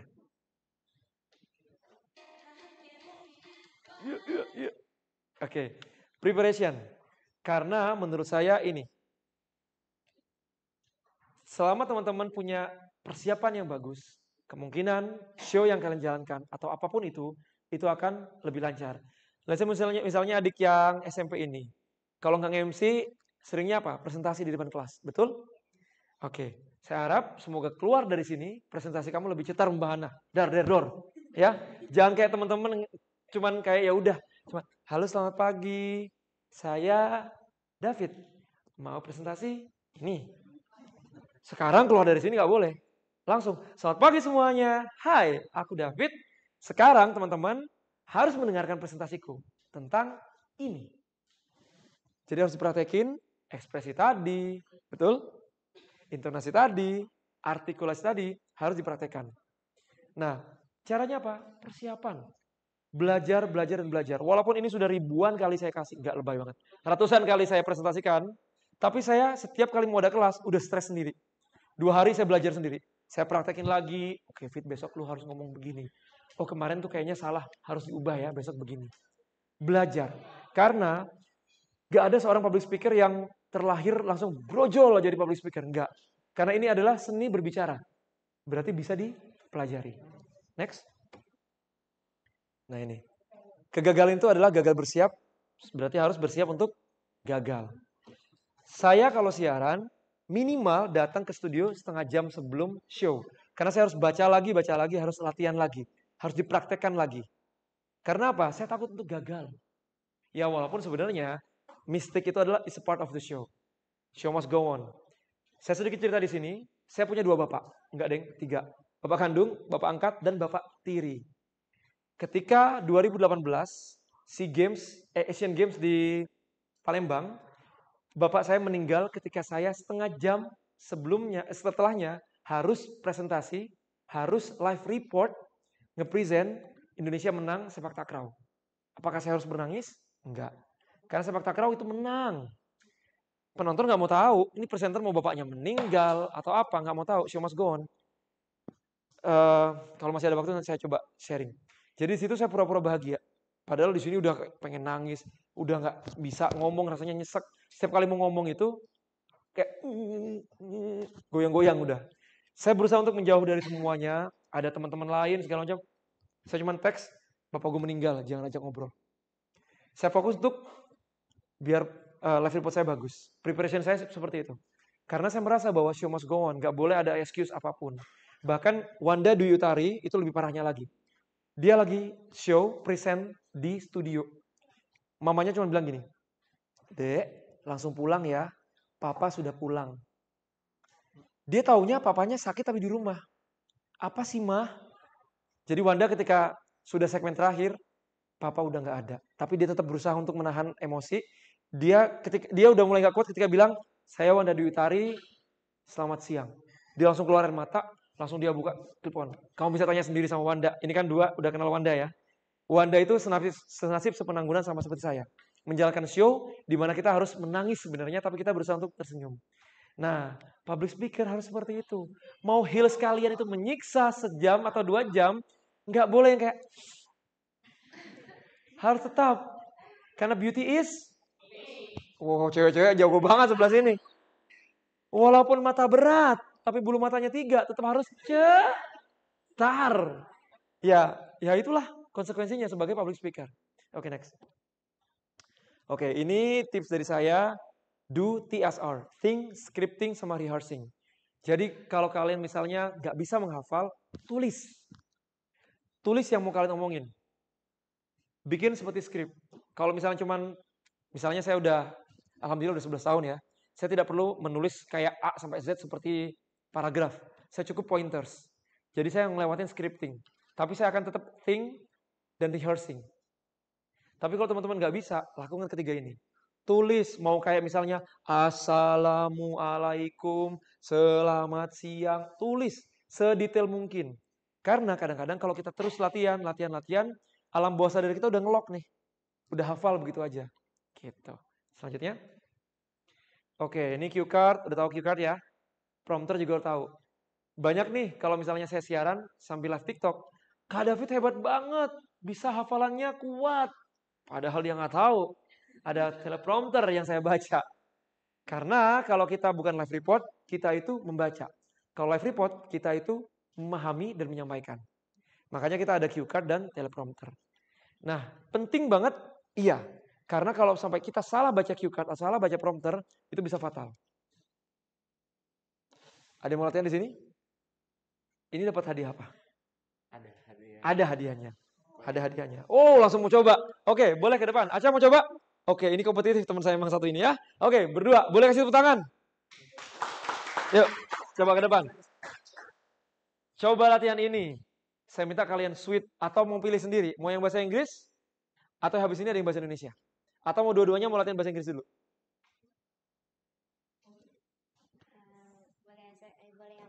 Boleh yang bahasa Inggris. Aca mau bahasa Inggris atau mau coba bahasa Indonesia? Bahasa Inggris, oke. Good evening, ladies and gentlemen, and all participants of International Business Summit 2019. We kindly ask all of you to register yourself first. We cordially invite you to be seated at the prescribed table in the ballroom because in a few minutes the next section will proceed in no time. Oke, tahan. Boleh kasih tepuk tangan dulu. Percobaan pertama. Coba sekarang lebih tenang. Jangan buru-buru, nikmatin. Kadang teman-teman gini, presenter itu atau host atau MC itu tampilnya cuma sebentar.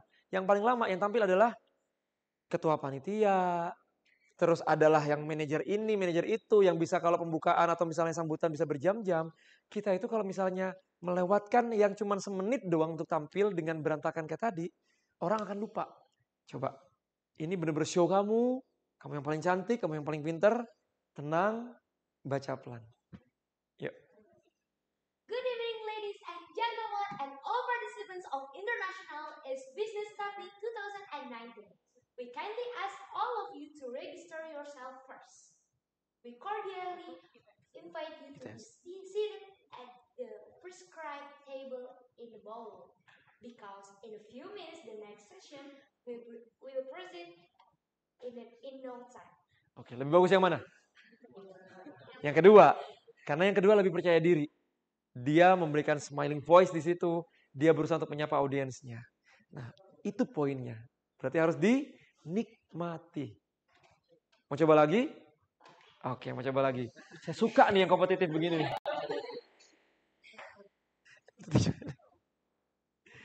Good evening, ladies and gentlemen, and all participants of International AIDS Business Summit 2019. We kindly ask all of you to register yourself first. We cordially invite you to be seated at the prescribed table in the ballroom, because in a few minutes the next session will proceed in no time. Oke, nah yang ini jauh lebih mantap. Kalau nggak buru-buru, lebih aman dan lebih nyaman, betul? Oke, boleh kembali ke tempat duduknya. Terima kasih. Nah, Asya. Oke. Stiker Jaki. Sama-sama. Dingin ya? Enggak, gerah loh buat kali ini. Berarti dingin itu grogi. Mau yang mana? Kanan, kiri? Oh, oke, kiri. Assalamualaikum warahmatullahi wabarakatuh. Om Swastiastu, Namo Buddhaya. Good evening, ladies and gentlemen, and a warm welcome at International ITS Business Summit 2019. Today, 14th of November 2019 at Shangri-La Hotel, Jakarta. Thank you very much for being here, and allow me to introduce myself. My name is Asya Amalia, and it's my pleasure to be your Master of Ceremony for the lovely evening. Oke. Asya, aku minta sekali lagi, benar-benar bukan hanya membaca, tapi seolah-olah kamu benar-benar MC. Assalamualaikum warahmatullahi wabarakatuh. Om Swastiastu, Namo Buddhaya. Good evening, ladies and gentlemen, and a warm welcome at International ITS Business Summit 2019. Today, 14th of November 2019 at Shangri-La Hotel, Jakarta. Jadi benar-benar kayak di, wah gitu. Paham kan ya? Paham dong ya? Oke, coba. Assalamualaikum warahmatullahi wabarakatuh. Om Swastiastu, Namo Buddhaya. Good evening, ladies and gentlemen, and a warm welcome at International ITS Business Summit 2019. Today, 14th of November 2019 at Shangri-La Hotel, Jakarta. Thank you very much for being here, and allow me to introduce myself. My name is Asya Amalia, and it's my pleasure to be your Master of Ceremony for this lovely evening. Oke, nah, intinya kalau kita itu sadar profesi dan benar-benar menikmati momen itu kita akan lebih santai. Kalau udah lebih santai, artikulasi lebih jelas dan nggak belibet. Dua contoh tadi itu bisa ngasih contoh ke teman-teman yang mungkin mau coba. Ini yang lebih gampang nih, pakai bahasa Indonesia nih. Nah, Golden Property Award. Ada yang mau coba? Yang baru datang mungkin? Yang lagi mencet jam Garmin-nya? Mau coba? Oh, habis ini ya. Ini teman saya, teman-teman. Ini teman saya datang dari Depok. Iya, terima kasih udah datang. Oke, ada yang mau coba? Pakai bahasa Indonesia? Ada yang mau coba? Atau saya suruh nanti? Oh, dari dalam. Oke. Oke. Sebelumnya sering disuruh jadi MC atau belum pernah? Udah. Oh, jago ini Mbak berarti. Coba boleh? Gini. Golden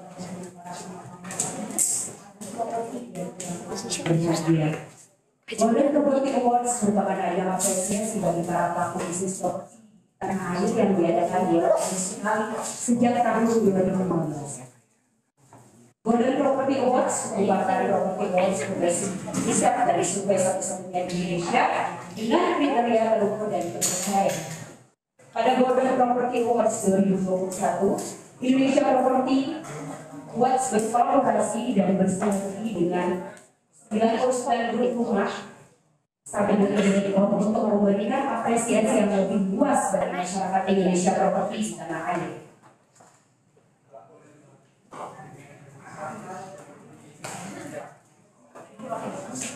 Sampai yang tadi di tanah air.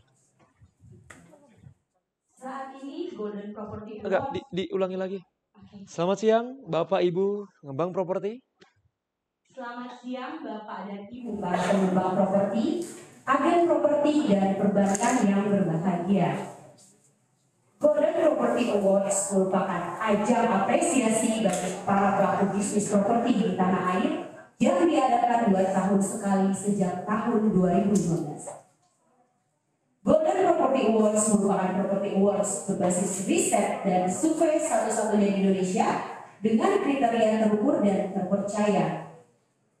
Pada Golden Property Awards 2021, Indonesia Property Awards berkolaborasi dan bersinergi dengan 99 grup rumah 123.com untuk memberikan apresiasi yang lebih luas bagi masyarakat properti di tanah air.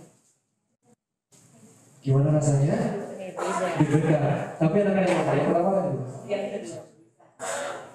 Kuncinya apa berarti? Harus standar. Terima kasih. Untuk teman kita yang di dalam. Prakteknya udah, coba kita next. Selanjutnya. Nah, ini tadi saya bilang, rehearsal. Jadi kalau teman-teman besok-besok jadi MC, itu jangan ujuk-ujuk datang pas mendekati acara. Harus kayak minimal 1 jam sebelum acara. Karena rehearsal dulu.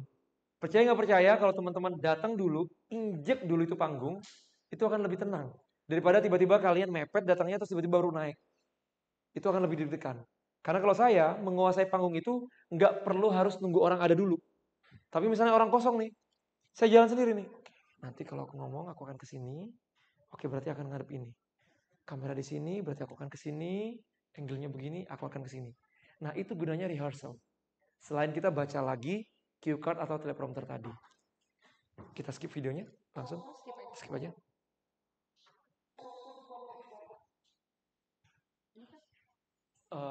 Coba ini lancar apa enggak videonya?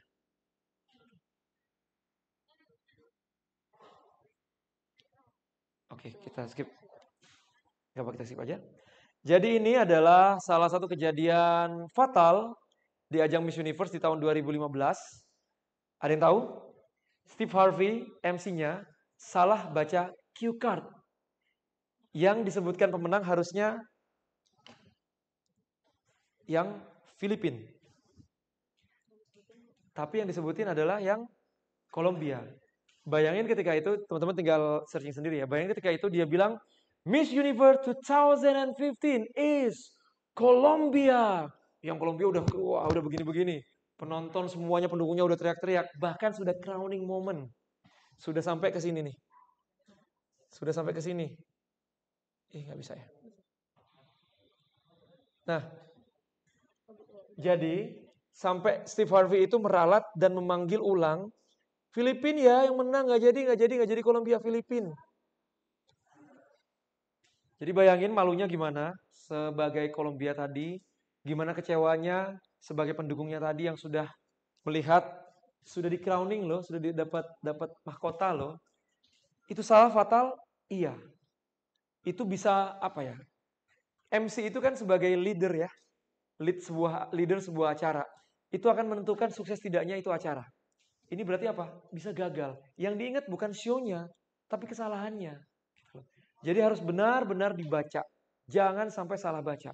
Kalau ini wajib untuk minta maaf. Tadi saya sempat bilang ya, kalau ada kesalahan, sebisa mungkin gak usah minta maaf, tapi diperbaiki. Tapi kalau ini, you have to be sorry. Jadi harus benar-benar bilang, sorry, maaf, saya salah baca, cue card-nya seperti ini dijelaskan. Ini fatal banget. Jadi nggak boleh. Oke, next.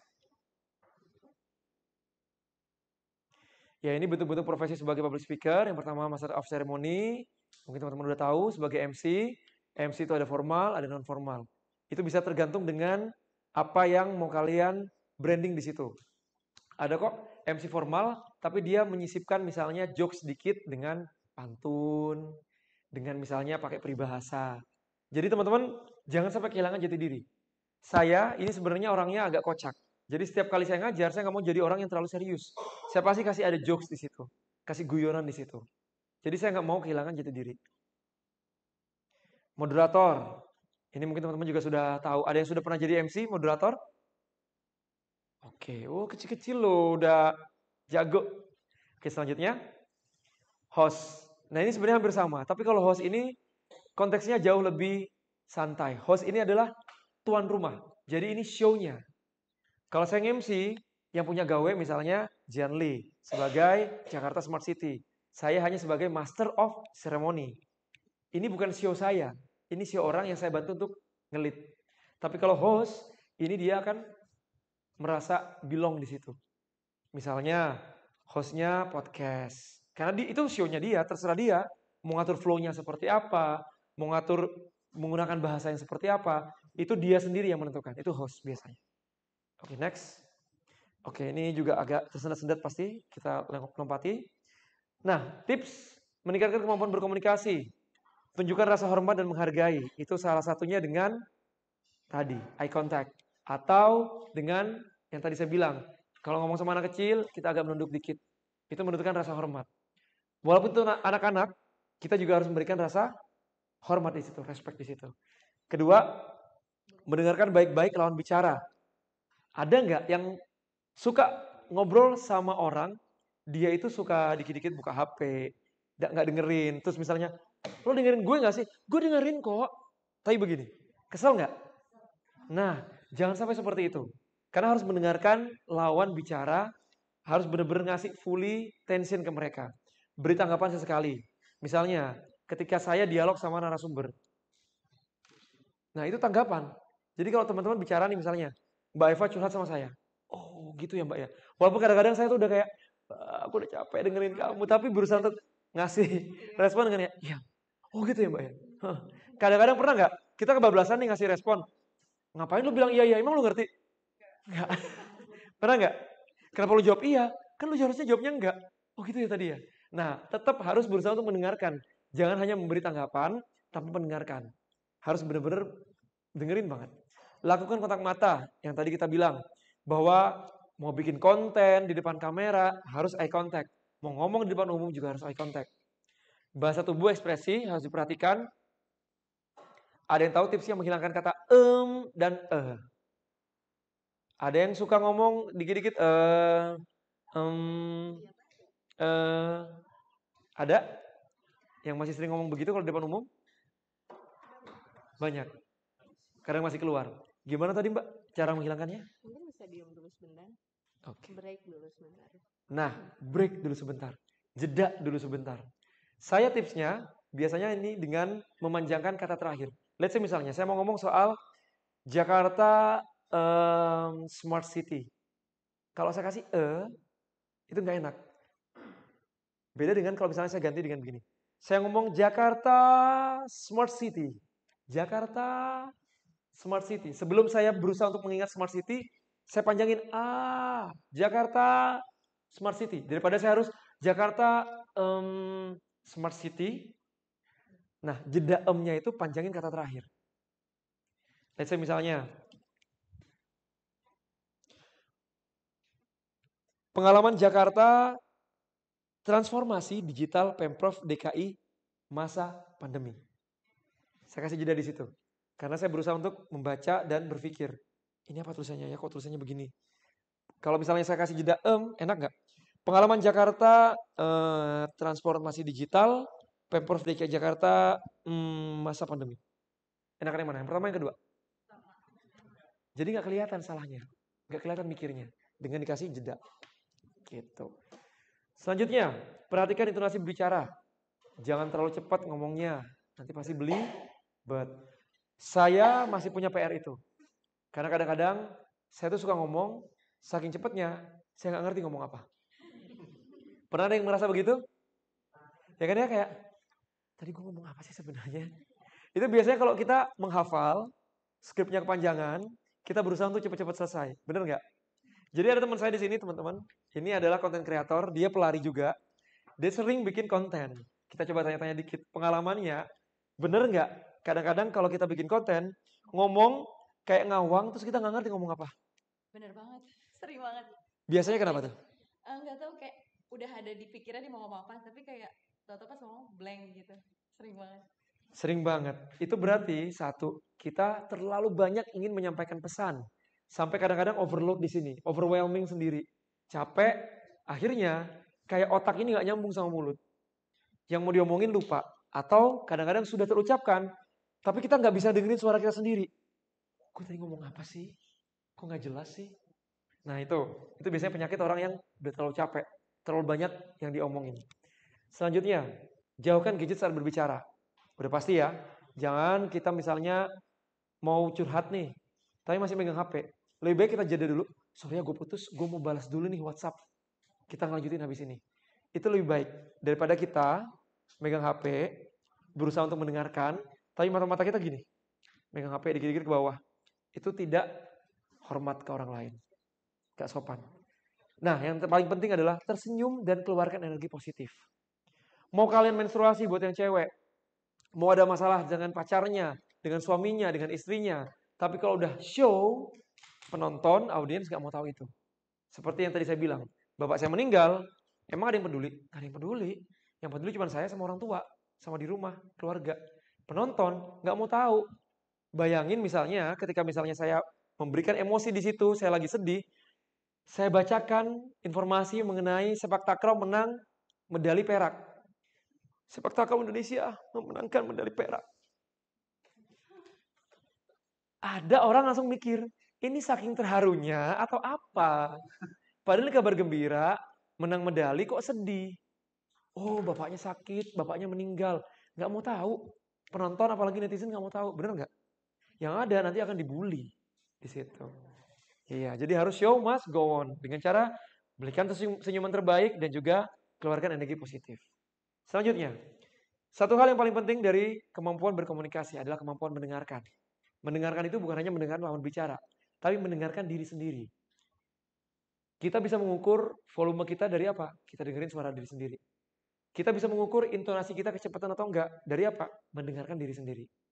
Kita bisa mengerti apa yang kita sampaikan agar penonton lebih mengerti dengan cara mendengarkan diri sendiri. Berarti kemampuan berbicara harus penting, juga kemampuan mendengarkan. Begitu kira-kira. Ada yang mau ditanyakan? Lewat Janli atau langsung? Oke. Mas Kamal, mau tanya apa? Ya. Jadi gini, kebetulan saya sama Mbak Dian juga kan adalah disabilitas netra. Jadi kami pasti sulit untuk kontak mata kan. Dan saya juga pernah ngajar komputer di aplikasi perkantoran. Nah, itu saya akhirnya resign karena masalahnya di kontak mata. Gitu kan. Nah, untuk public speaking kira-kira ada alternatif nggak buat supaya kita tetap bisa komunikasi dengan baik tanpa harus kontak mata? Dengan catatan penonton itu udah tahu kalau saya ini adalah disabilitas netra. Gitu. Selama ini saya kalau bicara sama orang daripada ini, kalau misalnya bicaranya itu face to face cuma satu orang, kayak saya sama teman saya sebelah saya, Angela ya namanya ya. Ya, itu saya lebih mencontohkan telinga saya daripada mata saya agar bisa mendengar suara Angela lebih jelas. Saya terima kasih. Oke, Mas Kamal terima kasih. Saya sebelumnya juga pernah ngisi kelas public speaking bersama teman-teman disabilitas netra. Ada yang daksa juga waktu itu. Jadi sebenarnya public speaking itu semuanya bisa. Nggak hanya untuk orang yang mungkin bisa punya penglihatan yang lebih. Tapi untuk teman-teman netra, kayak Mas Kamal sama Mbak Diah ya. Diah, ya. Dian, Mbak Dian. Ini juga, mereka juga punya porsi yang sama seperti kita. Caranya Mas, kalau untuk MC, Mas tahu nih, Mas sekarang ngambil ke depan. Berarti kamera itu pasti udah ada di depan Mas. Begitu ya? Logika berpikirnya seperti itu. Kalau itu di studio dan tidak ada penonton, berarti Mas cukup memandang ke depan atau menghadap ke depan. Ya. Penonton pasti udah tahu bahwa Mas itu adalah tunanetra. Tapi ketika selama Mas menghadap ke kamera, penonton akan tetap merasa diajak bicara. Daripada Mas mempraktekkan seperti Mas ngomong sama Angela tadi, telinga. Karena kan sebenarnya kamera itu tidak berbicara, Mas yang berbicara. Jadi pandangan tetap harus ke depan. Tapi kalau MC di panggung gimana? Bagi pandangan kanan 5 detik, depan 5 detik, kiri 5 detik. Tapi setelah dari kanan, depan, kiri, jangan balik lagi, kiri, depan, kanan. Akhirnya nanti kayak boneka kita ngek-ngek-ngok. Jangan. Cukup gini, habis ngomong di sini, agak ke depan dikit, agak ke sini. Tahan agak lama di sini. Setelah itu kita ke depan, ke depan aja dulu. Setelah itu balik lagi ke sebelah kiri. Itu akan lebih natural daripada kita kanan, depan, kiri. Kiri, depan, kanan. Akan ketebak. Nah, jangan seperti itu. Itu juga berguna untuk teman-teman yang mungkin tidak bisa melakukan kontak mata langsung. Tapi kan ketika pandangan wajah teman-teman ke penonton, penonton merasa dilihat dan diajak bicara. Gitu, Mas. Terima kasih. Oke, ada yang mau nanya lagi? Terima kasih. Oke, Mbak Dian dulu. Terima kasih Mas David untuk kesempatannya. Yang saya ingin tanyakan tentang bicara yang komunikasi itu tentang bahasa gitu kan. Kita kan kalau misalnya dalam dunia public speaking itu bicaranya harus dengan bahasa Indonesia yang baik dan benar. Bagaimana kalau misalnya seorang MC atau host itu apalagi presenter kita ya, itu berlogat, karena kan saya sendiri pernah punya pengalaman jadi telefunding, itu syarat utamanya suara nggak boleh berlogat. Apakah itu berlaku juga untuk public speaking seperti MC, host, dan presenter? Terima kasih. Oke. Terima kasih. Ini juga yang sering ditanyakan. Jadi kalau kita balik ke materi kita yang pertama tadi, soal dialek atau budaya yang melatar belakangi kita, jangan pernah menggunakan bahasa yang orang lain belum tentu mengerti. Kalau misalnya kita Jawa, jangan kita menyelipkan bahasa Jawa di situ. Apalagi ini acaranya yang dilihat secara nasional. Nasional berarti orang Indonesia. Berarti gunakan bahasa Indonesia yang baik dan benar. Kalau misalnya Mbak Dian sebagai public speaker nasional, itu berarti mewakili Indonesia. Indonesia itu Jawa? Enggak. Indonesia itu Jawa, Madura, Batak, Papua, Padang, Aceh. Berarti kan Mbak Dian nggak bisa jadi orang itu semua. Yang Mbak Dian bisa lakukan adalah jadi orang Indonesia. Pakai bahasa Indonesia. Berarti dialeknya Indonesia. Jadi mau nggak mau harus dipelajari. Iya. Kecuali Mbak jadi misalnya MC daerah. Ya MC adat. Itu nggak apa-apa. Presenter TV daerah. Itu nggak apa-apa. Tapi harga mati kalau jadi presenter nasional, MC nasional harus pakai bahasa Indonesia yang baik dan benar. Begitu. Kadang-kadang ada beberapa orang yang mungkin mereka tidak bisa mentoleransi orang yang medok. Kayak yang, gue risih deh kalau ada orang medok. Itu ada beberapa teman-teman saya. Ya walaupun itu agak menyakitkan buat saya, tapi saya berusaha, oh ya udah, kita di Jakarta, kumpulan semua budaya, ya saya pakai bahasa Indonesia yang baik dan benar. Gitu. Mas, oke, saya kesini dulu ya. Janli dibatasi atau, oh ya Mbak Iva terakhir apa ya? Jadi terima kasih Mas Dilan sebenarnya.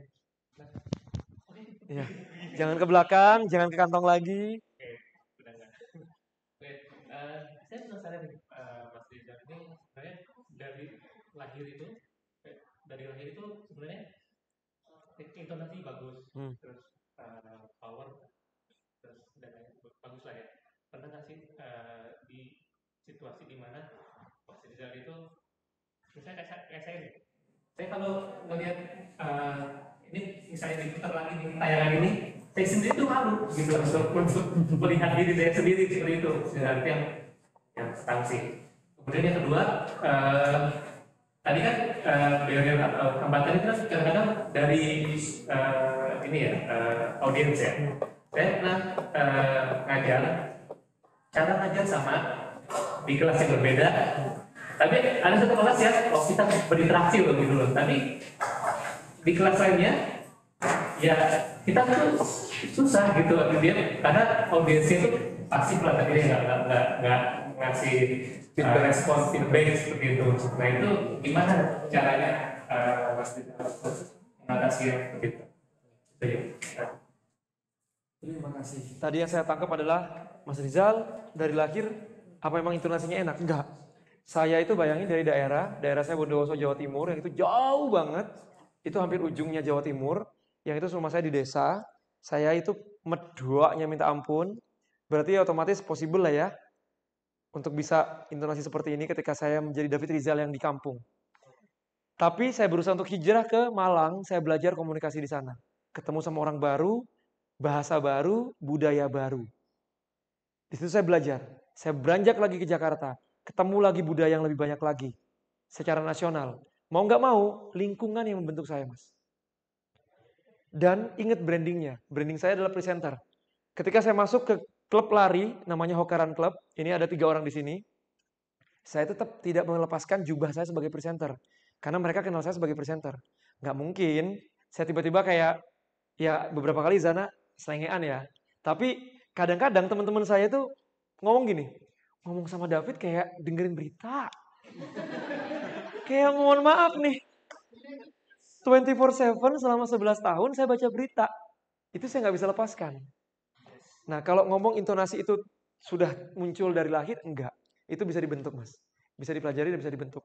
Dan kadang-kadang keterpaksaan itu yang membuat kita seperti ini. Itu tadi, sadar profesi, 1. Kedua, misalnya di kelas, balik lagi ke sadar profesi ya. Saya di sini dikontrak sebagai pengajar. Alhamdulillah, dapat teman-teman, audiensnya di sini yang enak. Feedbacknya ada, energinya positif. Ya walaupun ada yang ngantuk, ada yang sedikit jutek mungkin kayak, aduh belum makan, kadang jangan lama-lama. Mungkin ya. Tapi saya berusaha untuk membangun energi positif itu. Karena, percaya Mas, kalau kita udah berusaha mengeluarkan energi positif, seenggaknya paling sedikit ada 5% energi positif itu kembali ke kita.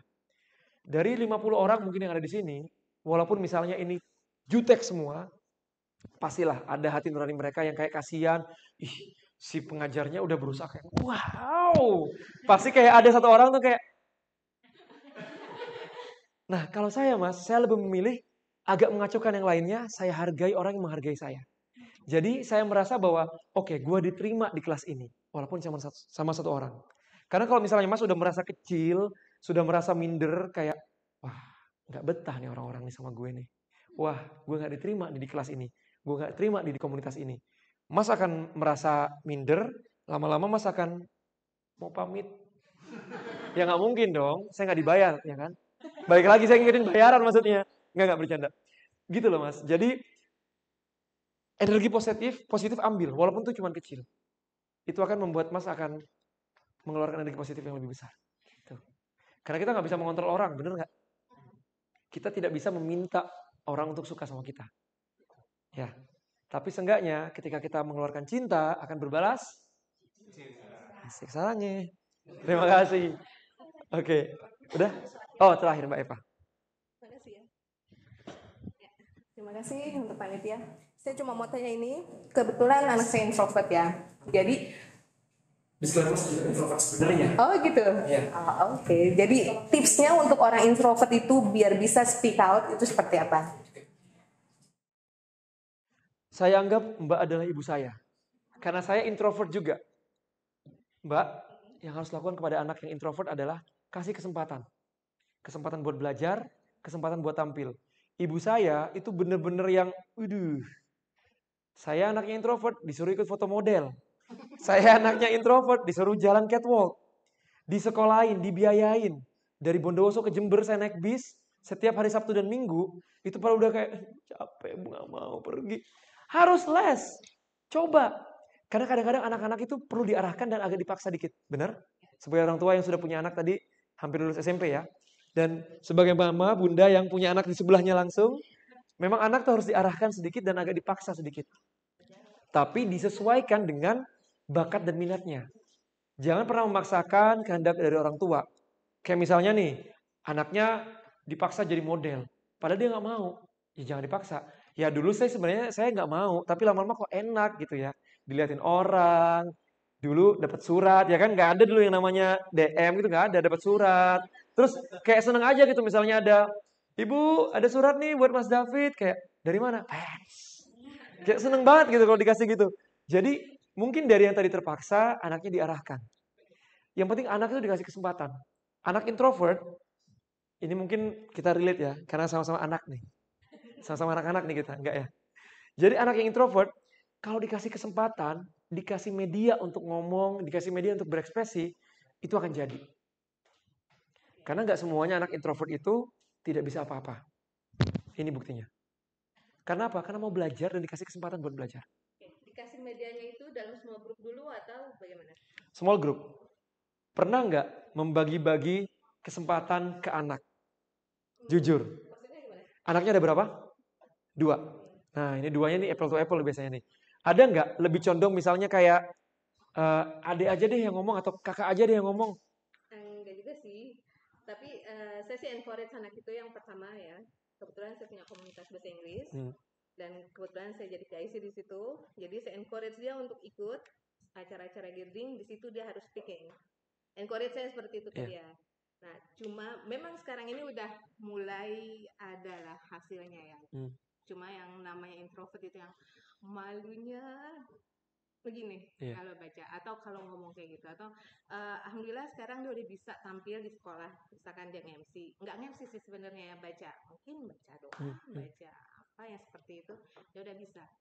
Nah itu effort selanjutnya itu apa lagi selain itu? Oke, kalau dari small group anak ini sudah bisa, lepaskan dia ke panggung yang lebih besar karena biar dia bertanggung jawab dengan apa yang dia sudah lakukan. Kamu harus mengakhiri apa yang kamu mulai, benar? Iya, ketika kamu sudah disuruh mama untuk belajar bahasa Inggris dan speech di depan orang, di grup kecil bisa loh kak, masa di grup besar nggak bisa. Tapi ingat, support dari orang tua itu sangat berarti. Saya itu besar dan bukan berhasil ya. Besar dan berkembang seperti ini sebenarnya itu bukan fully support dari orang tua. Karena walaupun ibu saya itu sangat mensupport, tapi bapak saya menentang. Pernah suatu ketika, almarhum bapak saya itu sudah mau pengumuman lomba modeling. Bapak bilang, pulang, ini sudah mau pengumuman, Mas Davidnya nggak akan menang. Saya pegang tangan bapak, saya pasti menang. Sudah, tunggu dulu, saya pasti menang. Ini demi Allah, demi Rasulullah, saya menang. Bapak saya semenjak itu udah langsung bilang, iya, kamu bisa berarti. Karena sebenarnya ada beberapa orang yang perlu dikasih bukti dulu baru percaya. Nah itu bapak saya. Dari situ bapak saya langsung support. Ya bapak saya mungkin belum sempat melihat saya seperti sekarang, tapi seenggaknya 2013 ketika bapak saya meninggal di bulan Maret, saya sudah masuk SCTV dari bulan Oktober. Saya sudah bisa ngasih contoh ke bapak, ini loh anak bapak yang dulu bapak agak mungkin remehkan tapi bisa. Gitu. Iya, kasih kepercayaan aja. Gitu. Buat calon ibu, calon bapak, saya juga ya praktekin ya. Siap. Oke. Terima kasih.